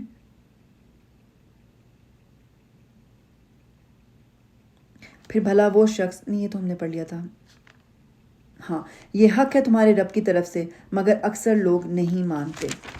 اور اس شخص سے بڑھ کر ظالم اور کون ہوگا جو اللہ پر جھوٹ گڑے، یعنی کہ اللہ کے نام لے کر جو ہے وہ جھوٹ گڑے. جیسے کہ غلام احمد قادیانی جو ہے اور باقی دوسرے لوگ جو نبوت کے دعوے دار ہوئے، انہوں نے اللہ پر صاف جھوٹ گھڑا نا. تو اس میں یہ بھی بات آ جاتی ہے کہ ہم لوگ اللہ کا نام لے کر اگر کوئی ایسی بات کہتے ہیں جو اللہ تعالیٰ نے نہیں کی ہے تو وہ بھی اللہ پر جھوٹ گڑنے کے معاملے میں ہی آتا ہے. کوئی ایسی بات اللہ سے منسوب کرنا جو اللہ تعالیٰ نے فرمائی نہیں ہے، اور یہ بہت کامن ہے، لوگ ریئلائز بھی نہیں کرتے. اللہ نے تو یہ کہا ہے، اللہ نے تو وہ کہا ہے، اللہ نے تو کہا ہے ساری یہ ہوگا تمہارے ساتھ، یہ ہوگا. یہ اس طرح نہیں کرنا چاہیے. اللہ کا نام لے کر اللہ کی آیات کوٹ کرنی چاہیے. اگر آپ نہیں کر سکتے تو بنائیں نا اپنے آپ کو اس قابل. قرآن سے اپنا رشتہ جوڑیں گے تو آپ کو یاد آئیں گی پھر وہ آیتیں جہاں پر آپ پراپرلی اس کو کوٹ کر سکیں گے. اعوذ باللہ من الشیطان الرجیم. جنہوں نے اپنے رب پر جھوٹ گڑا تھا، سنو خدا کی لعنت ہے ظالموں پر. تو یہ جو ہے نا انداز بیان سے یہ بات پتہ چلتی ہے کہ آخرت میں جب ان کی پیشی ہوگی اس موقع پر یہ بات کہی جا رہی ہے. ان ظالموں پر جو خدا کے راستے سے لوگوں کو روکتے ہیں، اس کے راستے کو ٹیڑھا کرنا چاہتے ہیں اور آخرت کا انکار کرتے ہیں. وہ زمین میں اللہ کو بے بس کرنے والے نہ تھے اور نہ اللہ کے مقابلے میں ان کا کوئی حامی تھا. اب انہیں دوہرا عذاب دیا جائے گا. دوہرا عذاب کیوں دیا جائے گا؟ کیونکہ ان کا جرم بھی دوہرا ہے نا، کہ خود بھی نہیں گئے سلامتی کے راستے پر اور دوسروں کو بھی تباہی کے راستے کی طرف لے گئے، کنفیوژن پیدا کر کے نا. وہ نہ کسی کی سن ہی سکتے تھے اور نہ خود ہی انہیں کچھ سوچتا تھا. یہ وہ لوگ ہیں جنہوں نے اپنے آپ کو خود گھاٹے میں ڈالا اور وہ سب کچھ ان سے کھو گیا جو انہوں نے گھر رکھا تھا. ناگزیر ہے یہ وہی آخرت میں سب سے بڑھ کر گھاٹے میں رہیں. یعنی کہ یہ اب اس کو وہ اوائڈ نہیں کر سکتے. یہ بات آخرت میں سب سے بڑھ کر گھاٹے میں وہی رہیں گے، اب وہ اس کو اوائڈ نہیں کر سکتے سزا کو. رہے وہ لوگ، شکر الحمدللہ کہ اللہ تعالیٰ ساتھ ہی تسلی دینے کے لیے دلوں کو دوبارہ سے وہ کمپیریزن دوبارہ سے کر رہے ہیں. رہے وہ لوگ جو ایمان لائے اور جنہوں نے نیک عمل کیے اور اپنے رب ہی کے ہو کر رہے تو یقیناً وہ جنتی لوگ ہیں اور جنت میں وہ ہمیشہ رہیں گے۔ یا رب العالمین ہم سب کو ان لوگوں میں شامل فرما لیں، ہم سب کو اپنا ہی کر لیں۔ آپ جس کو مل گئے اس کو تو اور کوئی پریشانی نہیں اور کوئی کچھ نہیں، وہ اپنی ساری ذمہ داریاں ساری رسپانسبلٹیز بھی خوش اسلوبی سے نبھا لے گا، کیونکہ اس کو اللہ مل گیا، اس کو پتہ ہے کہ میں یہ اللہ کے لیے کر رہی ہوں نا، اور وہ جنت میں ہمیشہ رہیں گے۔ ان دونوں فریقوں کی مثال ایسی ہے جیسے ایک آدمی تو ہو اندھا بہرا اور دوسرا ہو دیکھنے اور سننے والا۔ کیا یہ دونوں یکساں یعنی ایک جیسے ہو سکتے ہیں؟ کیا تم اس مثال سے کوئی سبق نہیں لیتے؟ یہاں پہ دیکھیں نا، رسولوں کا اور ان کی قوموں کا جو ہے وہ ایک تذکرہ کیا جا رہا ہے۔ تو جو کافر ہوتے ہیں نا وہ ایک فوبیا میں ہوتے ہیں، وہ تنگ نظر ہوتے ہیں، بہت نیرو مائنڈ ہوتے ہیں، دنیا کے علاوہ ان کو کچھ نہیں نظر آتا۔ تو یہاں پر ان کو اللہ تعالیٰ ریفر کر رہے ہیں کہ ان کا دیکھنا جو ہے نا وہ اندھوں کی طرح والا دیکھنا ہے، ان کا سننا جو ہے بہروں کی طرح والا سننا ہے۔ ریالٹی میں وہ کچھ نہیں سن رہے، وہ بالکل ایک اندھے بہرے جانوروں والی سی جو ہے وہ زندگی وہ گزار رہے ہیں۔ اچھا، تو ہم نے دیکھنا ہے کہ ہم کون سے گروپ سے تعلق رکھتے ہیں۔ کیا ہم اندھے بہرے لوگوں کے گروپ سے تعلق رکھنا چاہتے ہیں یا دیکھنے اور سننے والوں کے گروپ سے تعلق رکھنا چاہتے ہیں؟ اور ایسے ہی حالات تھے جب ہم نے نوح علیہ السلام کو اس کی قوم کی طرف بھیجا تھا۔ اس نے کہا، میں تم لوگوں کو صاف صاف خبردار کرتا ہوں کہ اللہ کے سوا کسی اور کی بندگی نہ کرو، ورنہ مجھے اندیشہ ہے کہ تم پر ایک روز دردناک عذاب آئے گا۔ جواب میں اس کی قوم کے سردار جنہوں نے اس کی بات ماننے سے انکار کیا تھا بولے، ہماری نظر میں تو تم اس کے سوا اور کچھ نہیں ہو کہ بس ایک انسان ہو ہم جیسے، اور ہم دیکھ رہے ہیں کہ ہماری قوم میں سے بس ان لوگوں نے جو ہمارے ہاں اراذل تھے یعنی نیچے لوگ تھے، بے سوچے سمجھے تمہاری پیروی اختیار کر لیے، اور ہم کوئی چیز بھی ایسی نہیں پاتے جس میں تم لوگ ہم سے کچھ بڑے ہوئے ہو، بلکہ ہم تو تمہیں جھوٹا سمجھتے ہیں۔ تو آپ یہ دیکھیں کہ کون سی باتیں ان کو حق کو ماننے میں روک رہی ہیں۔ ایک تو یہ کہ وہ اپنے آپ کو بڑا سمجھتے ہیں، پھر وہ دیکھ رہے ہیں کہ یہ ہمارے جو مرتبات میں ہمارے برابر کے لوگ نہیں ہیں، یہ تو میں فالو کر رہے ہیں، یعنی کہ جو جیسے کہ بلال رضی اللہ تعالیٰ عنہ جو حبشی غلام تھے، تو وہ ان کو یہ کہتے تھے کہ یہ غلام ہو کہ جو ہم ان کا دین لے کر آئے ہیں غلاموں والا۔ تو اب یہ کوئی کرائٹیریا اللہ کے آگے نہیں ہے۔ بلال حبشی رضی اللہ عنہ کا کیا مقام، بلند ترین مقام ہے اسلام کے اندر، اور وہ جو قارون تھا جس کے پاس دنیا کا خزانہ تھا، بہترین خزانہ تھا، اس کی کیا دولت اس کے کام آئی، کیا اس کا مرتبہ ہے اللہ کے آگے۔ تو اللہ تعالیٰ نے نا آپ کو امپریس نہیں ہونا آپ کے اسٹیٹس سے، آپ کی بیوٹی سے، آپ کے بڑے گھر سے، آپ کی کوالیفیکیشن سے۔ اگر آپ کی زندگی اللہ کے مطابق نہیں ہے تو اٹ میٹر نتھنگ، کچھ میٹر نہیں کرتا اللہ کو، وہ بالکل بھی امپریس نہیں ہوں گے۔ اللہ تعالیٰ کو میٹر کرتا ہے تقویٰ، اللہ کو میٹر کرتا ہے آپ کا اخلاص اور احسن عمل۔ اچھا، آپ نے صرف یہ بات کی وری کرنی ہے کہ اللہ کی نظر میں میرا کیا مقام ہے۔ ساری دنیا بھی مل کر آپ کو بڑا مان لینا تو اللہ کی نظر میں مچھر کے برابر بھی آپ کو کوئی مقام نہیں ہے نا، تو آپ کو پھر آپ لوزر ہیں سب سے بڑے۔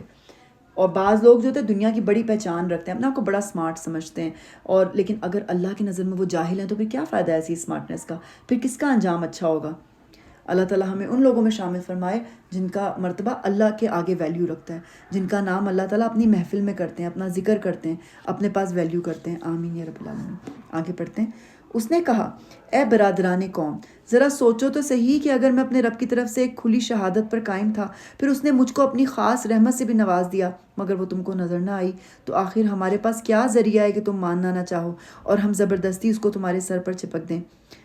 اور اے برادران قوم، میں اس کام پر تم سے کوئی مال نہیں مانگتا، یعنی کوئی اجر نہیں مانگتا، میں کچھ بھی تم سے نہیں چاہ رہا، میرا اجر تو اللہ کے ذمہ ہے، اور میں ان لوگوں کو دھکے دینے سے بھی رہا جنہوں نے میری بات مانی ہے۔ یعنی میں کیوں ان لوگوں کو عزت نہ دوں یا ان کو پیچھے کر دوں، کیونکہ یہ میری بات مان رہے ہیں، کیونکہ ایکچولی میں میری بات نہیں مان رہے، یہ اللہ کی بات مان رہے ہیں۔ اور میں ان لوگوں کو دھکے دینے سے بھی رہا جنہوں نے میری بات مانی ہے، وہ آپ ہی اپنے رب کے حضور جانے والے ہیں، مگر میں دیکھتا ہوں کہ تم لوگ جہالت برت رہے ہو۔ اور اے قوم، اگر میں ان لوگوں کو دھتکار دوں تو خدا کی پکڑ سے کون مجھے بچانے آئے گا؟ تم لوگوں کی سمجھ میں کیا اتنی سی بات بھی نہیں آتی؟ اور میں تم سے نہیں کہتا کہ میرے پاس اللہ کے خزانے ہیں، نہ میں یہ کہتا ہوں کہ میں غیب کا علم رکھتا ہوں، نہ میرا یہ دعویٰ ہے کہ میں فرشتہ ہوں۔ یہ تین بڑی چیزیں ہیں جن کی وجہ سے بہت سارے لوگ جو ہے نا وہ بھٹک جاتے ہیں۔ کوئی لوگ کہتے ہیں کہ نبی صلی اللہ علیہ وسلم نور تھے، ان کا سایہ نہیں تھا، اس طرح کی باتیں پھیلا دی ہیں۔ کوئی کہتے ہیں کہ نبی صلی اللہ علیہ وسلم کو غیب کا علم تھا۔ انبیاء کے پاس ایسا کچھ نہیں ہوتا، انبیاء کے پاس اتنا ہی علم ہوتا ہے جتنا اللہ ان کو دیتا ہے۔ انبیاء کی پرسنالٹی پاک ترین ہوتی ہے، لیکن وہ فرشتے نہیں ہوتے، وہ ہیومن بینگز ہی ہوتے ہیں۔ تو یہ کلیئرٹی یہاں سے نوح علیہ السلام کے واقعے سے ہمیں پتہ چل جاتی ہے، اور یہ کرائٹیریا محمد صلی اللہ علیہ وسلم کے لیے بھی ہے۔ نہ میرا یہ دعویٰ ہے کہ میں فرشتہ ہوں، اور میں یہ بھی نہیں کہہ سکتا کہ جن لوگوں کو تمہاری آنکھیں حقارت سے دیکھتی ہیں، یعنی کہ وہ حقیر نہیں ہیں، تم لوگ ان کو حقارت سے دیکھ رہے ہو، جن لوگوں کو تمہاری آنکھیں حقارت سے دیکھتی ہیں انہیں اللہ نے کوئی بھلائی نہیں دی، ان کے نفس کا حال اللہ ہی بہتر جانتا ہے، یعنی اللہ جانتا ہے کہ ان کے اندر کیا ہے، اور دنیا جو ہوتا ہے وہ ظاہری مال دیکھتی ہے نا، اللہ اندر کا حال جانتا ہے۔ اللہ آپ کو جب دیکھتا ہے نا تو فیل کریں، اللہ ایکس رے کی طرح مجھے دیکھ رہا ہے کہ میرے اندر کیا ہے، میں اندر کیا فیل کر رہی ہوں، کیا سوچ رہی ہوں، کیا میری نیت ہے۔ اگر میں ایسا کہوں تو ظالم ہوں گا، یعنی کہ اگر میں نے اپنے سے دور کر دیا صرف اس وجہ پہ کہ تم لوگ کی نظر میں وہ تمہارے سٹیٹس کے مقابلے کے نہیں ہیں، تو میں ظالم بن جاؤں گا۔ انبیاء جو ہے نا وہ لوگوں کو وارن کرنے سے آغاز کرتے تھے، اور رسول بھیجے ہی وہاں اس معاشرے میں جاتے ہیں جو بالکل تباہی کے دہانے پر ہو، تو جو عاجزی کرتے ہیں وہ وارننگ سن کر مان جاتے ہیں، اور جو تکبر کرتے ہیں وہ کہتے ہیں کہ ہم کیا غلط کریں، ہم تو کچھ بھی غلط نہیں کر رہے، بالکل بھی نہیں، وہ ایکسیپٹ ہی نہیں کرتے نا ٹروتھ کو۔ آخرکار ان لوگوں نے کہا، اے نوح تم نے ہم سے جھگڑا کیا اور بہت کر لیا، یعنی کہ 950 ایئرس کی تبلیغ کوئی چھوٹی بات نہیں ہے، اب تو بس وہ عذاب لے آؤ جس کی تم ہمیں دھمکی دیتے ہو اگر سچے ہو۔ کہا جاتا ہے کہ نوح علیہ السلام کو ایکسٹرا آرڈینری لمبی زندگی دی گئی تھی، تو انہوں نے اس قوم کی جنریشنز در جنریشنز کو پریچ کیا تھا، اور وہ اتنے کو گمراہ لوگ تھے کہ مرتے ہوئے اپنے بچوں کو بتا کے جاتے تھے کہ یہ ان کی بات نہ سننا، انہوں نے تو وہ کب سے پتہ نہیں ہمیں بول رہے ہیں۔ تو اب وہ کہہ رہے ہیں عذاب لے آؤ، دھمکی دیتے ہو، وہ عذاب لے آؤ جس کی تم ہمیں دھمکی دیتے ہو اگر تم سچے ہو۔ نوح علیہ السلام نے جواب دیا، وہ تو اللہ ہی لائے گا اگر چاہے گا، اور تم اتنا بلبوتا نہیں رکھتے کہ اسے روک لو۔ اب اگر میں تمہاری خیر خواہی کرنا بھی چاہوں تو میری خیر خواہی تمہیں کوئی فائدہ نہیں دے سکتی، جبکہ اللہ ہی نے تمہیں بھٹکا دینے کا ارادہ کر لیا ہو، وہی تمہارا رب ہے اور اسی کی طرف تمہیں پلٹنا ہے۔ یعنی کہ اللہ ظالم نہیں ہے کہ کسی کو ہدایت سے پکڑ کر روک لے، یہ تمہاری اپنی چوائس ہے، یہ تمہارا اپنا جو ہے نا وہ ہے فیصلہ، جس کا کانسیکوینس ہے وہ تم خود ہی بھگتو گے، اللہ تم پہ یہ نہیں لے کر آیا۔ اچھا آگے پڑھتے ہیں۔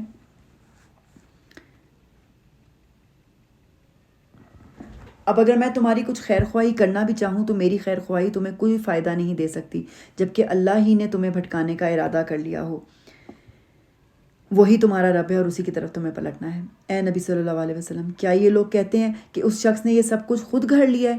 اب دیکھیں نوح علیہ السلام کے ذکر کے درمیان نبی صلی اللہ علیہ وسلم کو مخاطب کیا جا رہا ہے۔ ان سے کہو، اگر میں نے یہ خود گھڑا ہے تو مجھ پر اپنے جرم کی ذمہ داری ہے، اور جو جرم تم کر رہے ہو اس کی ذمہ داری سے میں بری ہوں۔ نوح علیہ السلام پر وحی کی گئی کہ تمہاری قوم میں سے جو لوگ ایمان لا چکے بس وہ لا چکے، اب کوئی ماننے والا نہیں ہے، ان کے کرتوتوں پر غم کھانا چھوڑ دو، اور ہماری نگرانی میں ہماری وحی کے مطابق ایک کشتی بنانا شروع کر دو۔ اور دیکھو جن لوگوں نے، یعنی کہ پوری انسٹرکشنز ملی تھی ان کو کشتی بنانے کے لیے، پورا ان کو گائیڈ کیا گیا تھا، ان کو یہ ایسے نہیں بالکل چھوڑ دیا گیا تھا کہ بس جو مرضی کر لو، جیسے مرضی بنا لو، پوری ان کو جو ہے نا انسٹرکشنز دی گئی تھیں۔ اور دیکھو جن لوگوں نے ظلم کیا ہے ان کے حق میں مجھ سے کوئی سفارش نہ کرنا۔ تو کیونکہ نبی جو ہوتے ہیں نا وہ لوگوں کی ہدایت کے طالب ہوتے ہیں، وہ مانگتے رہتے ہیں ہدایت، لیکن یہاں منع کر دیا گیا ہے کہ جو لوگ ظالم ہیں ان کے لیے دعا نہیں کی جا سکتی، ان کے لیے سفارش قبول بھی نہیں کی جائے گی، تو مت کرنا۔ یہ سارے کے سارے اب ڈوبنے والے ہیں۔ یہاں پر کیا بات ہے نا، نوح علیہ السلام کا جو بیٹا تھا نا وہ ڈوبنے والوں میں شامل تھا۔ نوح علیہ السلام کشتی بنا رہے تھے اور اس کی قوم کے سرداروں میں سے جو کوئی اس کے پاس سے گزرتے تو اس کا مذاق اڑاتے تھے۔ اس نے کہا، اگر تم ہم پر ہنستے ہو تو ہم بھی تم پر ہنس رہے ہیں، عنقریب تمہیں خود معلوم ہو جائے گا کہ کس پر وہ عذاب آتا ہے جو اسے رسوا کر دے گا، اور کس پر وہ بلا ٹوٹ پڑتی ہے جو ٹالے نہ ٹلے گی۔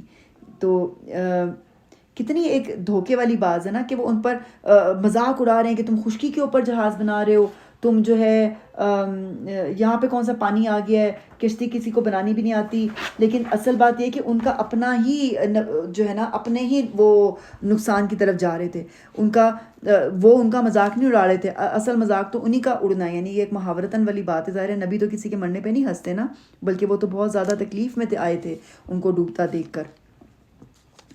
کس پر وہ عذاب آتا ہے جو اسے رسوا کر دے گا، اور کس پر وہ بلا ٹوٹ پڑتی ہے جو ٹالے نہ ٹلے گی، یہاں تک کہ جب ہمارا حکم آ گیا اور وہ تندور ابل پڑا۔ تنور ابل پڑا اس کے بارے میں یہ ہے کہ وہ طوفان کی جو ابتدا ہے نا وہ ایک خاص جگہ سے ہوئی تھی، اس سے مراد وہ تنور ہے۔ تو عمومی رائے یہی ہے کہ زمین نے پانی اگلنا شروع کر دیا تھا، لیکن یہ ایک خاص پوائنٹ تھا جہاں سے سب سے پہلے پانی ابل کے باہر آنا شروع ہوا تھا۔ تو اس کے بعد آسمان سے جو ہے نا وہ ایک بہت تیز بارش شروع ہو گئی تھی، اور پھر زمین میں جگہ جگہ سے جو ہے نا وہ چشمے پھوٹ کے آنا شروع ہو گئے تھے، یعنی اوپر سے بھی آ رہا تھا، نیچے سے بھی آ رہا تھا۔ تو ہم نے کہا ہر قسم کے جانوروں کا ایک ایک جوڑا کشتی میں رکھ لو، اور اپنے گھر والوں کو بھی، سوائے ان لوگوں کے جن کی نشاندہی پہلے کی جا چکی ہے۔ ان کو پہلے سے ہی بتا دیا گیا تھا تمہارے گھر والوں کے بارے میں، یعنی ان کے گھر والوں کے بارے میں، کہ یہ لوگ کافر ہیں اور ان کی اللہ کی رحمت کے یہ مستحق نہیں ہے، تو ان کو کشتی میں نہیں بٹھانا۔ کون لوگ تھے یہ نوح علیہ السلام کی بیوی تھی اور ان کا بیٹا تھا یام، کنان، یعنی کہ وہ تھے۔ پھر 80 سے کم لوگ تھے جو نوح علیہ السلام کے ساتھ اس کشتی میں سوار ہوئے تھے، جو مومن تھے۔ ان میں ان کے 3 بیٹے حام، سام اور یافس جو ایمان لا چکے تھے وہ تھے ساتھ شامل۔ اچھا، سوائے ان اشخاص کے جن کی نشاندہی پہلے کی جا چکی ہے، اس میں سوار کرا دو، اور ان لوگوں کو بھی بٹھا لو جو ایمان لائے ہیں۔ اور تھوڑے ہی لوگ تھے جو نوح علیہ السلام کے ساتھ ایمان لائے تھے، 950 ایئرس کی تبلیغ کے بعد سے لیس دین 80 پیپل۔ اللہ تعالیٰ نے کوانٹٹی نہیں کوالٹی دیکھنی ہے۔ اگر یہ میئر کیا جاتا کہ کتنی بڑی قوم جو ہے وہ ایمان لے کر آئے گی، پھر تو بالکل بھی یعنی کہ یہ ایک فیئر بات نہیں ہوتی۔ تو اللہ تعالیٰ نے ہمارے معاملات میں بھی کوانٹٹی نہیں کوالٹی آف دا ورک دیکھنا ہے۔ نوح علیہ السلام نے کہا سوار ہو جاؤ، اس میں اللہ ہی کے نام سے ہے، اس کا چلنا بھی اور اس کا ٹھہرنا بھی، میرا رب بڑا غفور الرحیم ہے۔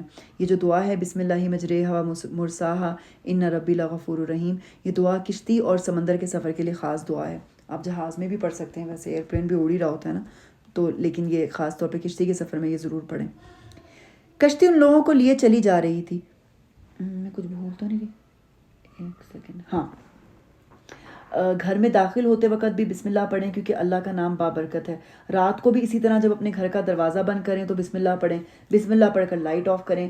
کبھی یاد آتا ہے نا، ہم بس ٹک کر کے بند کر دیتے ہیں تو بسم اللہ پڑھنا بھول جاتے ہیں، تو آج سے اپنی عادت بنا لیں انشاءاللہ کہ بسم اللہ پڑھ کر، کیونکہ چراغ بند کرنے کے بارے میں بھی ہمیں ہدایات آتی ہیں کہ بسم اللہ پڑھ کر چراغ بند کرو، بسم اللہ پڑھ کر پانی کا برتن ڈھک دو، بسم اللہ پڑھ کر اپنے برتن ڈھانک دو، یعنی رات کو برتن کھلے نہیں رہنے چاہیے، کیونکہ سال کی ایک رات میں وبا اترتی ہے، آسمان سے بیماری اترتی ہے، جو کھلے برتن ہوتے ہیں اس میں گھس جاتی ہے اور وہاں سے ان کے بندوں کو لگ جاتی ہے، یہ مفہوم حدیث ہے۔ تو ہر چیز کو یعنی کور کر کے بسم اللہ کر کے پراپر ایک اپنا جو ہے نا مینر ایک سکھایا جا رہا ہے۔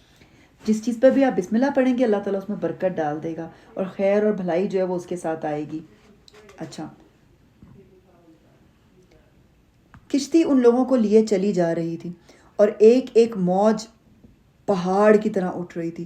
پہاڑوں میں کبھی آپ لوگ جاتے ہیں ماؤنٹینز میں تو جا کے امیجن کیا کریں کہ یہ پانی کا بنا ہوا پہاڑ ہو تو کیسی ہیبت ہو جائے، اور اوپر سے یہ سوچیں کشتی میں کس طرح سے وہ یوں یوں کر کے جا رہی ہوگی، یعنی کہ اور زیادہ جو نوزیا اور چکر آ رہے ہیں، اور اوپر سے پہاڑ کے جتنا پانی کہ لگ رہا ہوگا کہ ان کے اوپر ابھی گرا تو ابھی گرا۔ استغفر اللہ، کیسا عجیب سا وہ منظر ہوگا، اتنا اونچی موج امیجن کر کے بھی امیجن نہیں ہوتا۔ اعوذ باللہ من الشیطان الرجیم۔ نوح علیہ السلام کا بیٹا دور فاصلے پر تھا۔ نوح نے پکار کر کہا بیٹا ہمارے ساتھ سوار ہو جا، کافروں کے ساتھ نہ رہ۔ ایک آخری چوائس، بچہ ہوتا ہے نا چھوٹا، اپنے پال پوس کے بڑا کیا ہوتا ہے، آپ کو اس کی وہ معصومیت، اس کا وہ چہرہ، وہ پیار یاد آ جاتا ہے۔ کبھی اپنے اولاد کو اپنے آنکھوں کے آگے اگر ہم برے راستے پر چلتے دیکھیں، غلط چوائسز کرتے دیکھیں، یا نقصان کی طرف جاتے ہوئے دیکھیں، کیسے دل تڑپتا ہے۔ کیسا دل تڑپا ہوگا نوح علیہ السلام کا کہ انہوں نے پھر دوبارہ یہ پکاری، یہ آواز دی۔ اس نے پلٹ کر جواب دیا میں ابھی ایک پہاڑ پر چڑھا جاتا ہوں جو مجھے پانی سے بچا لے گا۔ ان کا نا مینٹیلٹی ان کی میٹیریلسٹک تھی، اللہ پر نہیں تھا نا بھروسہ، اسباب پر بھروسہ تھا۔ ہماری بھی ایسی نہیں مینٹیلٹی ہونی چاہیے، ہاں اسباب کو یوز کرنا ہے، بھروسہ لیکن اللہ پر ہونا چاہیے۔ نوح علیہ السلام نے کہا آج کوئی چیز اللہ کے حکم سے بچانے والی نہیں ہے سوائے اس کے کہ اللہ ہی کسی پر رحم فرمائے۔ اتنے میں ایک موج دونوں کے درمیان حائل ہو گئی اور وہ بھی ڈوبنے والوں میں شامل ہو گیا۔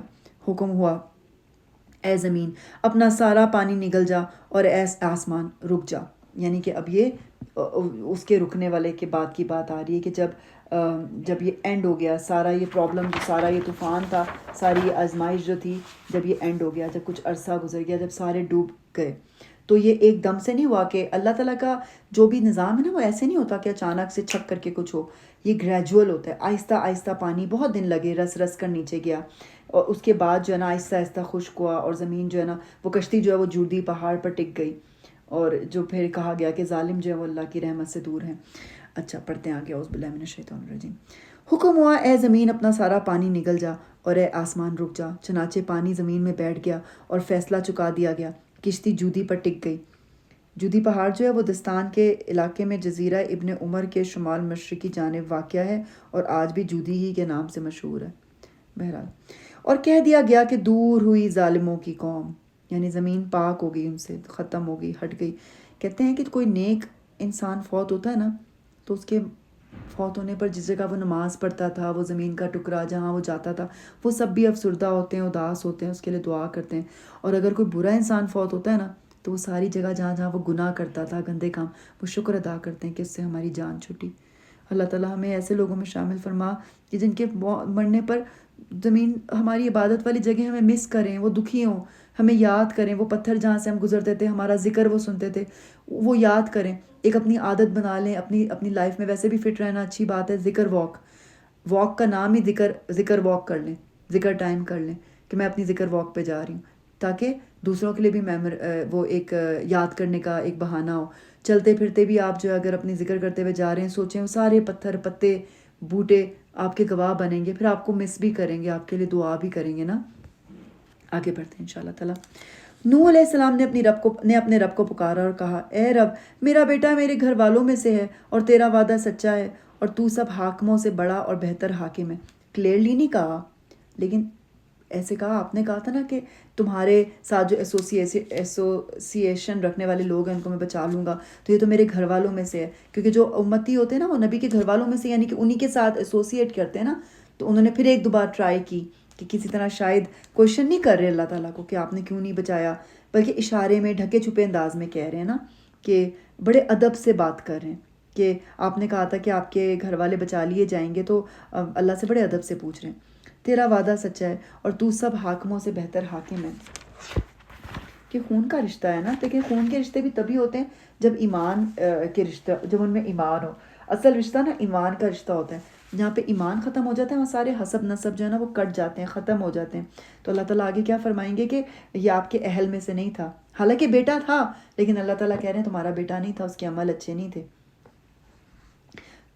تربیت جو ہوتی ہے نا اولاد کی، وہ آپ کی ایسے کریں کہ ان کو بتائیں کہ ہم نے دنیا میں بھی ساتھی بننا ہے اور تاکہ ہم آخرت میں بھی ساتھی بنیں، ہم آخرت اور دنیا میں ہم اکٹھے رہیں نا. تو جو بچے دین پر ہوتے ہیں نا، آپ دیکھیں تو ان کو والدین کا بہت احساس ہوتا ہے، وہ ہر موقع پر آپ کے کام آتے ہیں. اور جن کو آپ نے دنیا کی محبت دے دی، بس وہ دنیا میں لگ جاتے ہیں، وہ آپ کی تکلیفوں کا بھی پھر احساس نہیں کرتے، وہ آپ کو تنہا چھوڑ دیتے ہیں، وہ آپ کو ان کی ضرورت ہے، انہیں سمجھ نہیں آتی یہ بات. تو یہاں پر جب انہوں نے درخواست کی تو اللہ تعالیٰ نے پھر وہ درخواست جو ہے نا وہ ریجیکٹ کر دی. جواب میں ارشاد ہوا، اے نوح علیہ السلام، وہ تیرے گھر والوں میں سے نہیں ہے، وہ تو ایک بگڑا ہوا کام ہے. یعنی کہ بس ایک جیسے آپ کی باڈی میں کوئی آپ کا آرگن سڑ جاتا ہے اور ڈاکٹر کہتا ہے کہ اب سرجری کر کے اس کو کاٹ کے پھینکنے کا ٹائم آ گیا ہے. آپ کہیں گے میرا پیارا ہاتھ ہے، میرا ہاتھ ہے، میرے کام آیا، میرا استعمال، میری باڈی کا پارٹ. ڈاکٹر کہتا ہے نہیں، ابھی تمہارے لیے نقصان دہ، اور وہ اس کو کاٹ کر ہٹا دیتا ہے آپ سے. تو جو نالائق اولاد ہے نا وہ بھی بگڑے ہوئے کام ہے. تو اس کا مطلب ہے کہ تم نے جو پرورش کرنے میں محنت کی نا وہ ضائع ہوگی اور کام بگڑ گیا. اس میں ایک بات یہاں پر ایڈ ضرور کرنا چاہوں گی جو میں نے ابھی ریسنٹلی ایک لیکچر میں انڈرسٹینڈ کی تھی. ماں کی تربیت، یہاں پر کس ماں کی تربیت تھی؟ نوح علیہ السلام کی وائف کی تربیت تھی نا، کہ وہ بیٹا بگڑ گیا. اور دوسری ماں کی تربیت، ابھی پیچھے ہم موسیٰ علیہ السلام کا واقعہ پڑھ رہے ہیں، تو موسیٰ علیہ السلام کی تربیت کس نے کی تھی؟ آسیہ رضی اللہ تعالیٰ عنہ، جو فرعون کی بیوی تھی، ظالم بادشاہ کی بیوی تھی، ظالم شوہر کی بیوی تھی. اور ان کے اوپر اگر آپ تھوڑی ریسرچ کر کے دیکھیں کہ بڑے واقعات ہیں کس طرح وہ آسیہ رضی اللہ عنہ پہ ظلم کرتا تھا. تبھی انہوں نے اللہ تعالیٰ سے آسیہ علیہ السلام پہ ظلم کرتا تھا، اور تبھی انہوں نے اللہ تعالیٰ سے اپنے پاس گھر کی دعا مانگی نا، جنت میں قرآن میں آتی ہے. تو ماؤں کی تربیت، یہ میں یہ نہیں کہہ رہی کہ ماؤں پہ بلیم جاتا ہے، لیکن ماؤں کو تربیت میں خاص یہ بات کا خیال رکھنا چاہیے کہ وہ بچوں کی تربیت میں دین کو سب سے اوپر رکھیں. بڑی امپورٹنس ہے ماؤں کی تربیت کی نا. بہرحال اعوذ باللہ من الشیطان الرجیم. یہاں پر ان کو سفارش سے روک دیا گیا. جواب میں ارشاد ہوا، اے نوح، وہ تیرے گھر والوں میں سے نہیں ہے، وہ تو ایک بگڑا ہوا کام ہے، لہٰذا تو اس بات کی مجھ سے درخواست نہ کر جس کی حقیقت کو تو نہیں جانتا. میں تجھے نصیحت کرتا ہوں کہ اپنے آپ کو جاہلوں کی طرح نہ بنا لے. نوح نے فوراً عرض کیا، اے میرے رب، میں تیری پناہ مانگتا ہوں اس سے کہ وہ چیز تجھ سے مانگوں جس کا مجھے علم نہیں. یعنی کہ ایسی ہی درخواست کروں نا جس کا مجھے صحیح ہونے کا علم نہیں. اگر تو نے مجھے معاف نہ کیا اور رحم نہ فرمایا تو میں برباد ہو جاؤں گا، میں من الخاسرین میں سے ہو جاؤں گا، نقصان اٹھانے والوں میں سے ہو جاؤں گا. بہت پیاری دعا ہے، ہائی لائٹ کر لیں. حکم ہوا، اے نوح، اتر جا، ہماری طرف سے سلامتی اور برکتیں ہیں تجھ پر اور ان گروہوں پر جو تیرے ساتھ ہیں، اور کچھ گروہ ایسے بھی ہیں جن کو ہم کچھ مدت سامان زندگی بخشیں گے، پھر انہیں ہماری طرف سے دردناک عذاب پہنچے گا۔ یعنی پہلے ہی اللہ تعالیٰ بتا رہے ہیں کہ ابھی یہ سارے پیور لوگ جو تمہارے ساتھ آئے ہیں ان میں بھی خرابیاں آنے والی ہیں، ان کے ساتھ بھی آگے غلط ان کی چوائسیز کی وجہ سے نقصان جو ہے اور دردناک عذاب ان تک بھی پہنچے گا۔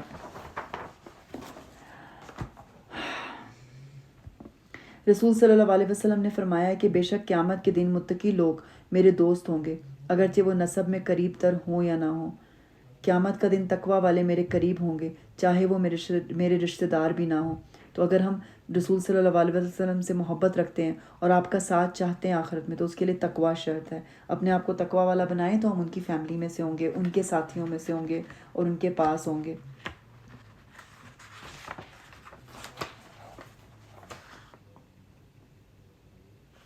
اچھا، اے نبی صلی اللہ علیہ وسلم، یہ غیب کی خبریں ہیں جو ہم تمہاری طرف وحی کر رہے ہیں، یعنی یہ سارے واقعے کا نبی صلی اللہ علیہ وسلم کو نہیں پتا تھا، نوح علیہ السلام کے واقعے کا نا، تو غیب کی طرف سے ان کو بتایا جا رہا ہے، یہ علم دیا جا رہا ہے کہ ایکچولی میں ہوا کیا تھا، کیا کیا ہوا تھا، کیا بات ہوئی تھی، ایون کنورزیشنز تک بتا دی نا اللہ تعالیٰ نے۔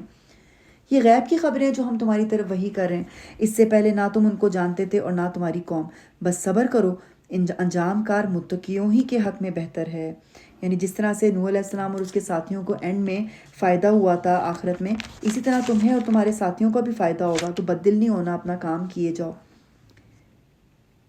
اور عاد کی طرف ہم نے ان کے بھائی ہود کو بھیجا اور اس نے کہا اے برادران قوم، اللہ کی بندگی کرو، تمہارا کوئی خدا اس کے سوا نہیں ہے، تم نے محض جھوٹ گھر رکھے ہیں۔ اے برادران قوم، اس کام پر میں تم سے کوئی اجر نہیں چاہتا، میرا اجر تو اس کے ذمہ ہے جس نے مجھے پیدا کیا ہے۔ کیا تم عقل سے ذرا بھی کام نہیں لیتے؟ اور اے میری قوم کے لوگوں، اپنے رب سے معافی چاہو، پھر اس کی طرف پلٹو، وہ تم پر آسمان کے دہانے کھول دے گا اور تمہاری موجودہ قوت پر مزید قوت کا اضافہ کرے گا۔ مجرم بن کر بندگی سے منہ نہ پھیرو، پھر دوبارہ استغفار کا فائدہ کہ اس سے نعمتوں کے دروازے کھل جاتے ہیں، اس سے آپ کی پاور میں اضافہ ہو جاتا ہے، آپ کی یعنی کسی بھی طرح کی آپ کی جو اسکل ہے وہ اور اسٹرانگ ہو جاتی ہے۔ تو یہ سچے دل سے توبہ کرنے کا فائدہ ہے کہ آپ دیکھنا کہ آپ کی دنیا آپ کے لیے کتنی پلیزنٹ ہو جائے گی۔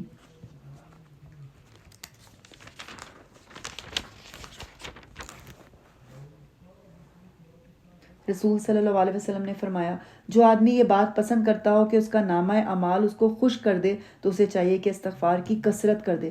تو ہم سب بھی چاہتے ہیں نا کہ قیامت کے دن اپنے اعمال کی کتاب کو دیکھیں تو ہم خوش ہو جائیں، جیسے رزلٹ والے دن ایگزامز جب ختم ہوتے تھے، رزلٹ والے دن ہمیں ہمارا رپورٹ کارڈ ملتا تھا تو ہم کتنے خوش ہوتے تھے اگر ہماری اچھے نمبر آئے ہوں، ہماری پوزیشن ہولڈرز میں ہمارا نام ہو۔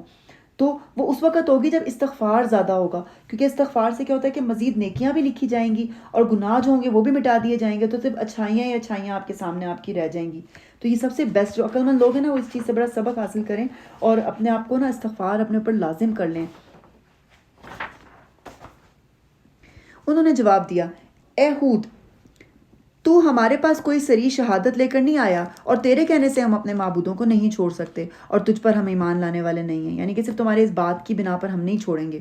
ہم تو یہ سمجھتے ہیں کہ تیرے اوپر ہمارے معبودوں میں سے کسی کی مار پڑ گئی ہے، یعنی ضرور تو نے کوئی گستاخی کی ہے کسی دیوی دیوتا کی اور اب اس کا خمیازہ یہ ہو گیا کہ تو کوئی بیکی باتیں کر رہا ہے، یعنی کہ استغفر اللہ، کہ کل تک جو جہاں پہ تمہاری عزت تھی قوم میں، آج دیکھو اب ہم تمہیں جو ہے نا وہ پتھروں سے اور گالیوں سے تمہاری تواضع کر رہے ہیں۔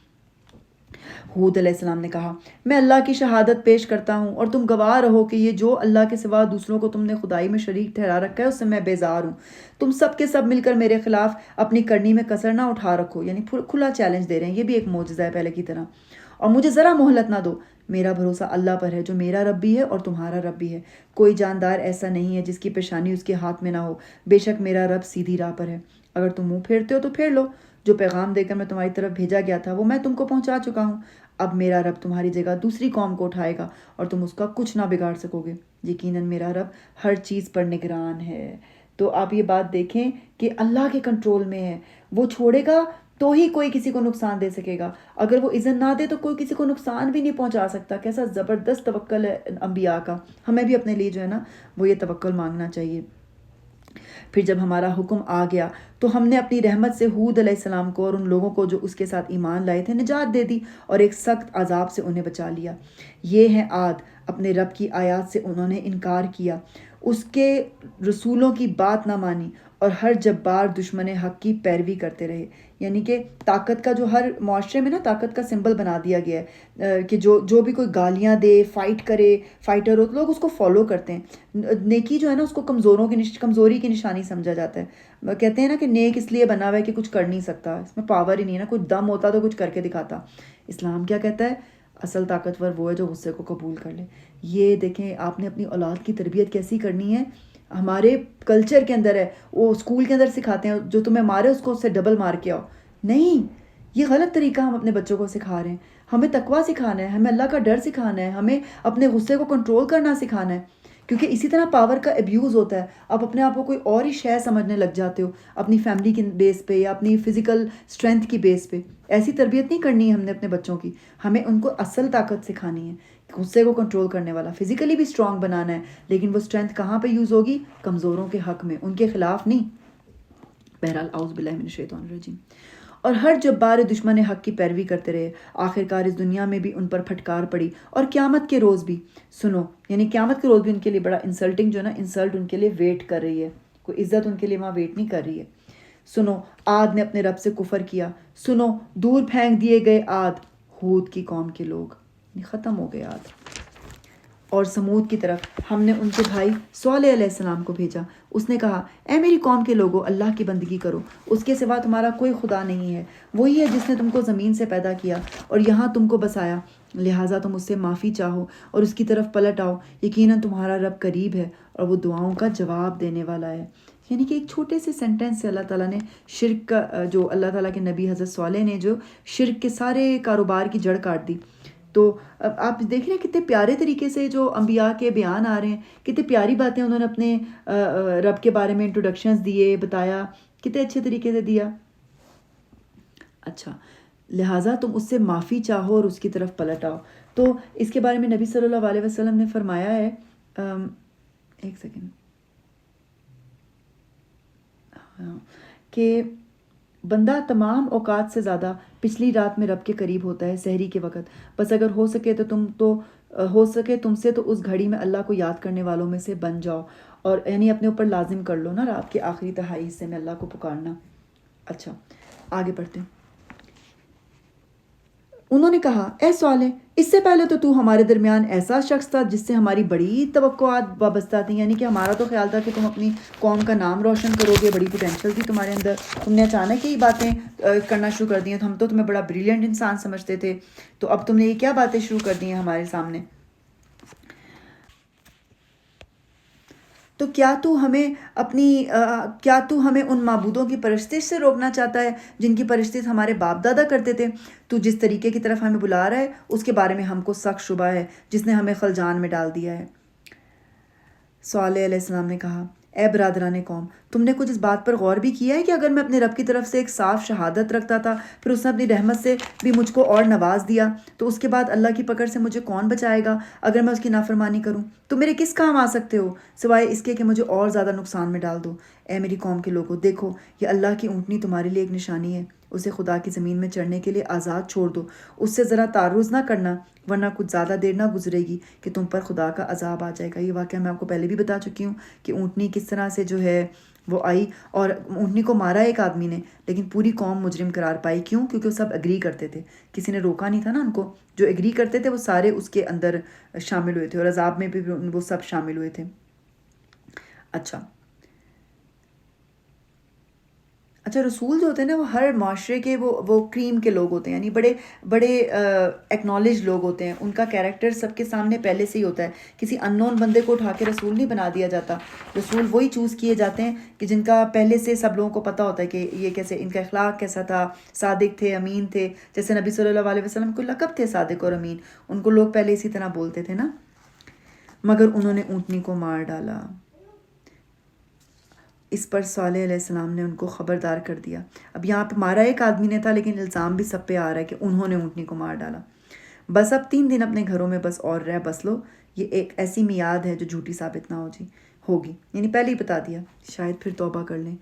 3 دن کا ٹائم دے دیا کہ شاید توبہ کر لیں. آپ دیکھیں کہ ان کی یونس علیہ السلام کی قوم نے توبہ کی نا ودن 3 days، وہ بچ گئے تھے، انہوں نے نہیں کی. آخر کار جب ہمارے فیصلے کا وقت آ گیا تو ہم نے اپنی رحمت سے صالح علیہ السلام کو اور ان لوگوں کو جو اس کے ساتھ ایمان لائے تھے بچا لیا اور اس دن کی رسوائی سے ان کو محفوظ رکھا۔ بے شک تیرا رب ہی دراصل طاقتور اور بالادست ہے۔ رہے وہ لوگ جنہوں نے ظلم کیا تھا تو ایک سخت دھماکے نے ان کو دھر لیا اور وہ اپنی بستیوں میں اس طرح بے حس و حرکت پڑے کے پڑے رہ گئے گویا وہ وہاں کبھی بسے ہی نہیں تھے۔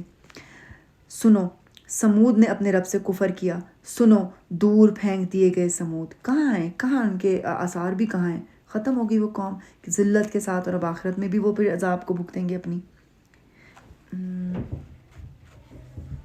اچھا، ان کو ایسے مارا جیسے، ایسے یہاں پہ بات آ رہی ہے جیسے پرندے نہیں گر کے مر کے گر جاتے ہیں، تو اس طرح وہ زلزلہ ایسے آیا تھا کہ وہ ایسے برباد ہو گئے جیسے کبھی وہاں آباد ہی نہیں ہوئے تھے۔ ایک آواز نے اور ایک زلزلے نے ان کی ساری شان و شوکت جو ہے وہ ختم کر دی، تباہ کر دی۔ اور دیکھو، ابراہیم علیہ السلام کے پاس ہمارے فرشتے خوشخبری لیے ہوئے پہنچے، کہا تم پر سلام ہو۔ ابراہیم نے جواب دیا تم پر بھی سلام ہو۔ پھر کچھ دیر نہ گزری کہ ابراہیم ایک بھنا ہوا بچڑا ان کی ضیافت کے لیے لے کر آ گیا۔ اس سے جو ہے نا پتہ چلتا ہے کہ ابراہیم علیہ السلام کے پاس وہ انسانی شکل و صورت میں آئے تھے، ان کو نہیں پتہ تھا کہ یہ فرشتے ہیں کیونکہ انہوں نے انٹروڈکشن نہیں کرایا تھا۔ اور اس سے یہ بھی پتہ چلا تھا کہ ابراہیم علیہ السلام مہمانوں کے لیے پورا بھنا ہوا بچڑا ہی لے کر آ گئے، اور پورا یعنی کہ انہوں نے انتظام کیا ہوا تھا کہ مہمان جب آئیں تو ان کے لیے کھانے پینے کا میں اس طرح سے انتظام کروں۔ مگر جب دیکھا کہ ان کے ہاتھ کھانے پر نہیں پڑتے تو اس سے وہ متشبہ ہو گیا اور دل میں ان سے خوف محسوس کرنے لگا، یعنی ان کی طرف یہ خیال کیا کہ شاید یہ کچھ غلط ارادے سے آئے ہیں۔ بعض اوقات انسان بھی جب کسی غلط ارادے سے جائیں، وہ کھانا پانی نہیں کھاتے نا، تو یہ بھی ایک انڈیکیشن ہوتی ہے۔ انہوں نے کہا ڈرو نہیں، ہم تو لوط کی قوم کی طرف بھیجے گئے ہیں۔ لوط جو تھے نا وہ ابراہیم علیہ السلام کے نیفیو تھے، بھتیجے تھے۔ ابراہیم علیہ السلام کی بیوی بھی کھڑی ہو رہی تھی، وہ یہ سن کر ہنس دی، یعنی کہ وہ اب یہاں پر نا ایک بات ہمیں اس آیت میں نہیں پتہ چل رہی کہ وہ کیوں ہنسی تھیں۔ وہ ہنسی اس لیے تھیں کیونکہ انہوں نے ان کو خبر دی تھی کہ آپ کے یہاں ایک اولاد ہونے والی ہے۔ تو مہمان نوازی کے اوپر پہلے میں آپ کو ایک دو حدیث سنا دوں، پھر آگے پڑھتے ہیں انشاءاللہ تعالیٰ۔ نبی صلی اللہ علیہ وسلم نے فرمایا کہ ابراہیم علیہ السلام پہلے شخص ہیں جنہوں نے اہتمام سے مہمانوں کی مہمان نوازی کی، کیونکہ مہمان نوازی نا ایمان کا حصہ ہے، اس سے سمجھ آتی ہے۔ نبی صلی اللہ علیہ وسلم نے فرمایا جو شخص اللہ اور آخرت کے دن پر ایمان رکھتا ہے اسے چاہیے کہ اپنے مہمان کی عزت کرے۔ خوب خدمت اور خاطر مدارت ایک دن اور رات ہے، مہمانی 3 دن ہوتی ہے، اس کے بعد جو کیا جائے وہ صدقہ ہے۔ تو یعنی کہ تم سے ملنے آنے والے مہمان کا بھی تم پر حق ہے۔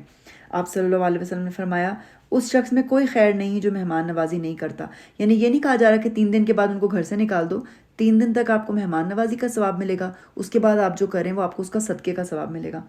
نبی صلی اللہ علیہ وسلم نے یہ بھی فرمایا کوئی آدمی مہمان کے لیے اپنی استطاعت سے بڑھ کر تکلف نہ کرے، یعنی یہ نہ ہو کہ قرضہ لے کر مہمان نوازی کر رہے، اتنا کرے جتنا وہ کر سکتا ہے۔ انس رضی اللہ عنہ فرماتے ہیں کہ ہم عمر رضی اللہ عنہ کے پاس تھے تو آپ نے فرمایا کہ ہمیں تکلف اختیار کرنے سے منع کیا گیا ہے۔ ٹھیک ہے، اچھا،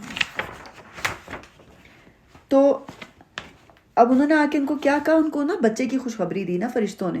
تو حضرت سارہ علیہ السلام کی عمر بہت زیادہ تھی، بعض روایات میں آتا ہے کہ 80 یا 90 ایئرس تھی، اور ابراہیم علیہ السلام کی 100 ایئرس تھی، تو یہ تو انتہائی بڑھاپے کو پہنچے ہوئے تھے اس وقت۔ تو اس وقت وہ ہنس دیے کہ اب اس عمر میں میرے پاس اولاد ہوگی۔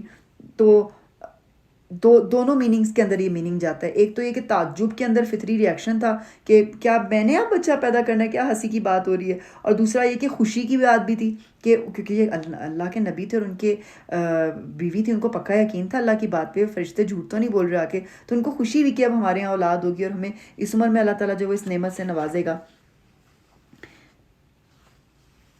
تو ہمیں جو ہے نا اللہ تعالیٰ سے نا رو رو کر توفیق مانگنی چاہیے کہ اللہ تعالیٰ ہماری بڑھاپے کے اندر بھی ہمارے جو ہے نا ہمیں اپنا ذکر کرنے والا، شکر کرنے والا، بہترین انداز میں عبادت کرنے والا بنائے، کہ بڑھاپے میں آ کر یہ نہ ہو کہ ہم لوگ بالکل جو ہے نا بستر کے ساتھ لگ جائیں۔ اس کے لیے ہمیں اپنی فزیکل فٹنس کا بھی خیال رکھنا ہے تاکہ ہمارے مسل ہم نے گین کرنے 40s کے بعد، خاص طور پہ لیڈیز جو ہیں، آپ لوگ ایسی اسٹرینتھ گیننگ ایکسرسائزز کریں، مذاق کی بات نہیں ہے، آپ کو مسل بنانے ہیں، آپ لوگ نہیں بنائیں گے، اور جینٹس بھی اپنے گھر والوں کو بھی پروموٹ کریں، ورنہ پھر بڑھاپا جو ہے آپ کا وہ بڑا مشکل ہو جاتا ہے آپ کا بستر کے اوپر۔ اب یہ کوئی، یہی میں تفسیر میں یہ پڑھ رہی ہوں، ان کے نوٹس میں نے لکھا ہوا ہے کہ جو بتا رہی تھی، انہوں نے بتایا تھا کہ ان کی سسٹر کی مدر تھیں جو 100 ایئرس کی ان کی عمر ہے، لیکن وہ مغرب کی نماز کھڑے ہو کر انہوں نے دیکھا کہ وہ پڑھ رہی تھیں، تو اور 7 جوان لوگ جو تھے وہ بیٹھ کر نماز پڑھ رہے تھے، تو اللہ تعالیٰ نے ان کو دیکھیں کتنی اچھی اسٹرینتھ دی. تو یہ کوئی امپاسبل بات نہیں ہے, بس اللہ تعالیٰ سے مانگیں, پلان کریں, اپنے کھانے پینے کا خیال رکھیں, اپنی اچھی خالص صاف ستھری غذا لیں, کم غذا لیں, سنت کے مطابق کھانا کھائیں. تو اس سے کیا ہوتا ہے کہ آپ کی باڈی میں وہ اسٹرینتھ رہتی ہے. اور اس زمانے میں کون سا سی سیکشن ہونا ہوگا, وہ ان کا ظاہر ہے وہ نیچرل برتھ اللہ تعالیٰ نے وہ 80-90 ایئرس کی عورت کی وہ کرائی تھی, سارہ علیہ السلام کی. وہ یہ سن کر ہنس دیں. پھر ہم نے ان کو اسحاق اور اسحاق علیہ السلام کے بعد یعقوب علیہ السلام کی خوشخبری دی, یعنی گرینڈ سن کی بھی. آگے بھی بتایا کہ نبی کے بعد پھر نبی, بچہ بھی ہوگا, وہ نبی ہوں گے. بولی ہائے میری کمبختی, یعنی اس کا مطلب یہ نہیں کہ وہ کمبختی سمجھ رہی تھی, یہ ویسے تعجب کے موقع پر روایتاً نہیں عورتیں بولتی اس طرح, محاورتاً جو کہتی ہیں کہ وہ ہو ستیہ ناس, اس طرح کر کے کوئی بات ہوتی ہے نا, اس طرح انہوں نے بولی. کیا آپ میرے یہاں اولاد ہوگی جب کہ میں بڑھیا پھونس ہو گئی اور میرے میاں بھی بوڑھے ہو چکے ہیں, یہ تو بڑی عجیب بات ہے. فرشتوں نے کہا اللہ کے حکم پر تعجب کرتی ہو, اور ابراہیم کے گھر والوں تم لوگوں پر تو اللہ کی رحمت اور اس کی برکتیں ہیں, اور یقیناً اللہ نہایت قابل تعریف اور بڑی شان والا ہے. پھر جب ابراہیم کی گھبراہٹ دور ہو گئی اور اولاد کی بشارت سے اس کا دل خوش ہو گیا, تو اس نے قوم لوط کے معاملے میں ہم سے جھگڑا شروع کر دیا. تو رات میں جو ہے نا تفصیل میں اس پورے واقعہ, یہ اس کو مجادلہ جو پورا ہوا تھا اس کی تفصیل ہے. اس میں خلاصہ یہ ہے کہ ابراہیم علیہ السلام نے فرشتوں سے کہا کہ اگر ان بستیوں میں 50 آدمی راست باز ہوئے تو کیا پھر بھی انہیں ہلاک کر دیا جائے گا؟ فرشتوں نے کہا نہیں. اس طرح بات کرتے کرتے 5 آدمیوں پر بات آ گئی. فرشتوں نے کہا آپ بحث چھوڑیں, فیصلہ آ چکا ہے. ٹھیک ہے, ابھی دیکھیں بیک وقت جو ہے نا 2 خبریں ملی, ایک اچھی اور ایک بری.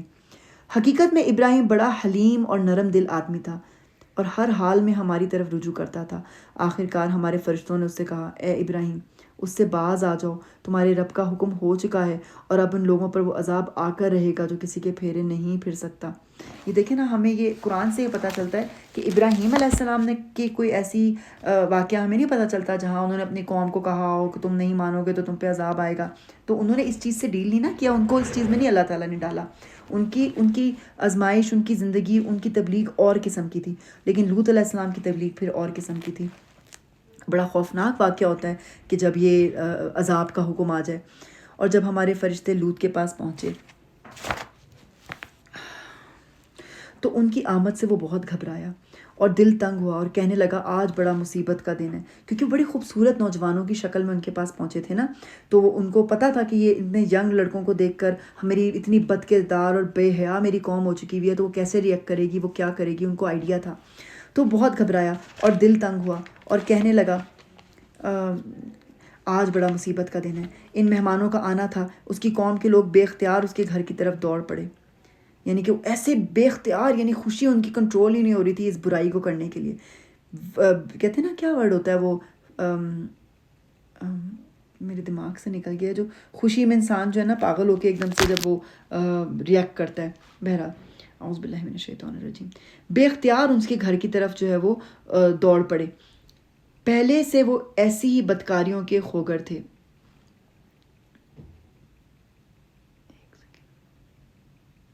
لوط علیہ السلام نے ان سے کہا بھائیو یہ میری بیٹیاں موجود ہیں, یہ تمہارے لیے پاکیزہ تر ہیں. اس کا مطلب یہ نہیں کہ انہوں نے اپنی بیٹیوں کو کوئی زنا کے لیے پیش کر دیا, استغفر اللہ. انہوں نے کہنے کا مفہوم کا یہ مطلب تھا کہ تمہارے عورتوں کی کوئی کمی نہیں ہے, یہ جو ساری قوم کی عورتیں یہ میری بیٹیاں, یہ تمہارے لیے زیادہ پاکیزہ تر ہیں. کچھ خدا کا خوف کرو اور میرے مہمانوں کے معاملے میں مجھے ذلیل نہ کرو. کیا تم میں کوئی بھلا آدمی نہیں ہے؟ یعنی کہ لوط علیہ السلام کی قوم میں نا کوئی ایک بھی مرد نہیں ایمان لایا تھا, کوئی ایک بھی بھلا آدمی نہیں تھا. کون ایمان لائی تھی؟ صرف وہ 2 بیٹیاں. وہ صرف 2 بیٹیوں کو اپنے لے کے نکلے تھے وہاں سے, بیوی کو بھی نہیں لے سکے تھے. رسول صلی اللہ علیہ وسلم نے فرمایا بے شک مجھے اپنی امت میں سب سے زیادہ جس چیز کا اندیشہ ہے وہ قوم لوط کا عمل ہے. مجھے بڑی حیرانی ہوئی, بڑی پریشانی ہوئی سن کے, بڑا دکھ ہوا سن کے کہ ہمارے ملک کے اندر, کیونکہ ہم جب چھوٹے ہوتے ہیں نا ہم ایک بڑی پروٹیکٹیڈ انوائرمنٹ میں پالے بڑے ہوتے ہیں, ہمارے ارد گرد یہ برائیاں نہیں نہ ہو رہی ہوتی, تو ہم فیملیئر نہیں ہوتے ان چیزوں سے. لیکن جب ہم تھوڑے بڑے ہوتے ہیں, فہم آتا ہے, آپ تھوڑا سا ریسرچ کرتے ہو, پڑھتے ہو, خبریں دیکھتے ہو, تو مجھے بڑا دکھ ہوا کہ یہ جو ہے خاص طور پہ جو ہمارے KPK کی سائڈ پہ یا اس سائڈ پہ جو ٹرک ڈرائیورز ہوتے ہیں وہ خاص طور پر اپنے ساتھ جو ہے نا ایک بچہ اپنے راستے میں ٹریول کے لیے رکھتے ہیں. اور میں نے پھر ان کو جب دیکھا یہ کہتے ہوئے کہ وہ کہتے ہیں کہ ہاں, وہ جسٹیفائی کر رہے ہیں اس بات کو, وہ کہہ رہے ہیں کہ ہاں ہم بچہ اپنے ساتھ اس لیے رکھتے ہیں کیونکہ ہمیں راستے میں جو ہے نا وہ گناہ کا خطرہ ہوتا ہے, اور عورتوں کے ساتھ تو زنا کرنے کی بڑی سزا ہے اور وہ زنا کے اس میں آ جاتا ہے, تو اس لیے پھر ہم بچہ اپنے کام اپنی خواہش کو پورا کرنے کے لیے اپنے ساتھ رکھتے ہیں. مجھے رونا آ رہا ہے یہ کہتے ہوئے بھی. مجھے رونا آ رہا ہے یہ کہتے ہوئے بھی کہ اللہ ان بچوں کو بچائے اس معاشرے کے اس کلچر میں جس کو یہ صحیح سمجھا جاتا ہے. جو ساری انگلیاں ایک جیسی نہیں ہوتی، ڈیفینیٹلی وہاں پہ بہت نیک اور پاک باز لوگ بھی ہوں گے جہاں پہ بھی یہ کام ہو رہا ہے، لیکن جو لوگ اس کو جسٹیفائی کرتے ہیں اور صحیح سمجھتے ہیں ان کو یاد رکھنا چاہیے کہ لوط علیہ السلام کی قوم پہ سب سے بدتر عذاب آیا تھا، نیچے سے بھی اوپر سے بھی سب سے خطرناک عذاب لوط علیہ السلام کی قوم پہ آیا تھا.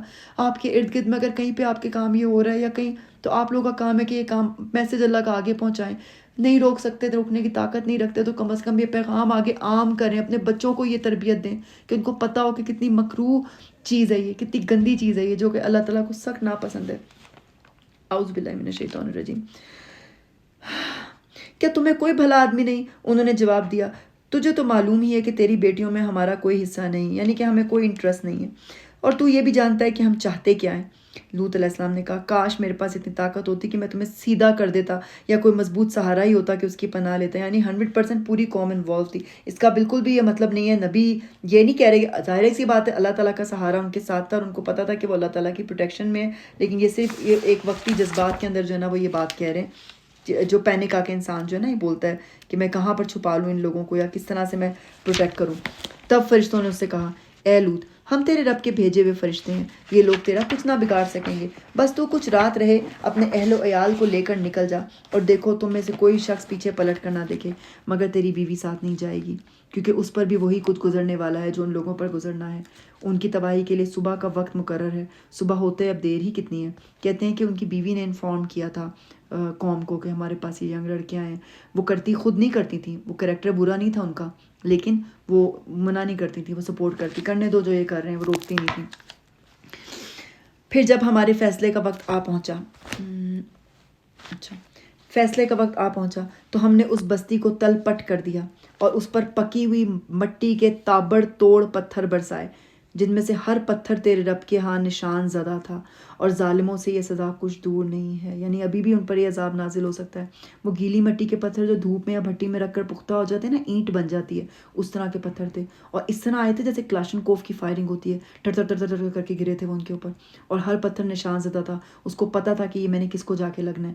آپ کو میں نے پہلے بھی تفسیر میں شاید بتایا تھا کہ ان کو کوئی ایک ملا تھا لاوے کے باہر، دور تک وہ پتھر اس کو آ کے لگا ہوا تھا، تو جس کے نام کا پتھر ہوتا ہے وہ اس کو لگ کے پہنچتا ہے، چاہے وہ اس علاقے کو چھوڑ کے بھی نکل جائے. اور مدین والوں کی طرف ہم نے ان کے بھائی شعیب علیہ السلام کو بھیجا. اس نے کہا، اے میری قوم کے لوگو، اللہ کی بندگی کرو، اس کے سوا تمہارا کوئی خدا نہیں ہے، اور ناپ تول میں کمی نہ کرو.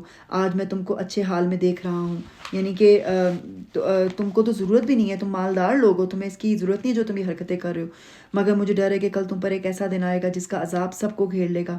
اے برادران قوم، ٹھیک ٹھیک انصاف کے ساتھ پورا ناپو اور تولو، اور لوگوں کو ان کی چیزوں میں گھاٹا نہ دیا کرو، اور زمین میں فساد نہ پھیلاتے پھرو. اللہ کی دی ہوئی بچت تمہارے لیے بہتر ہے اگر تم مومن ہو، اور بہرحال میں تمہارے اوپر کوئی نگران کار نہیں ہوں. یعنی کہ جو ناپ تول میں کمی جو ہے یہ بھی عذاب کا باعث بن جاتی ہے. یہ تو عام سی بات بنا لی ہے، فیئر ڈیلنگ کرنی چاہیے.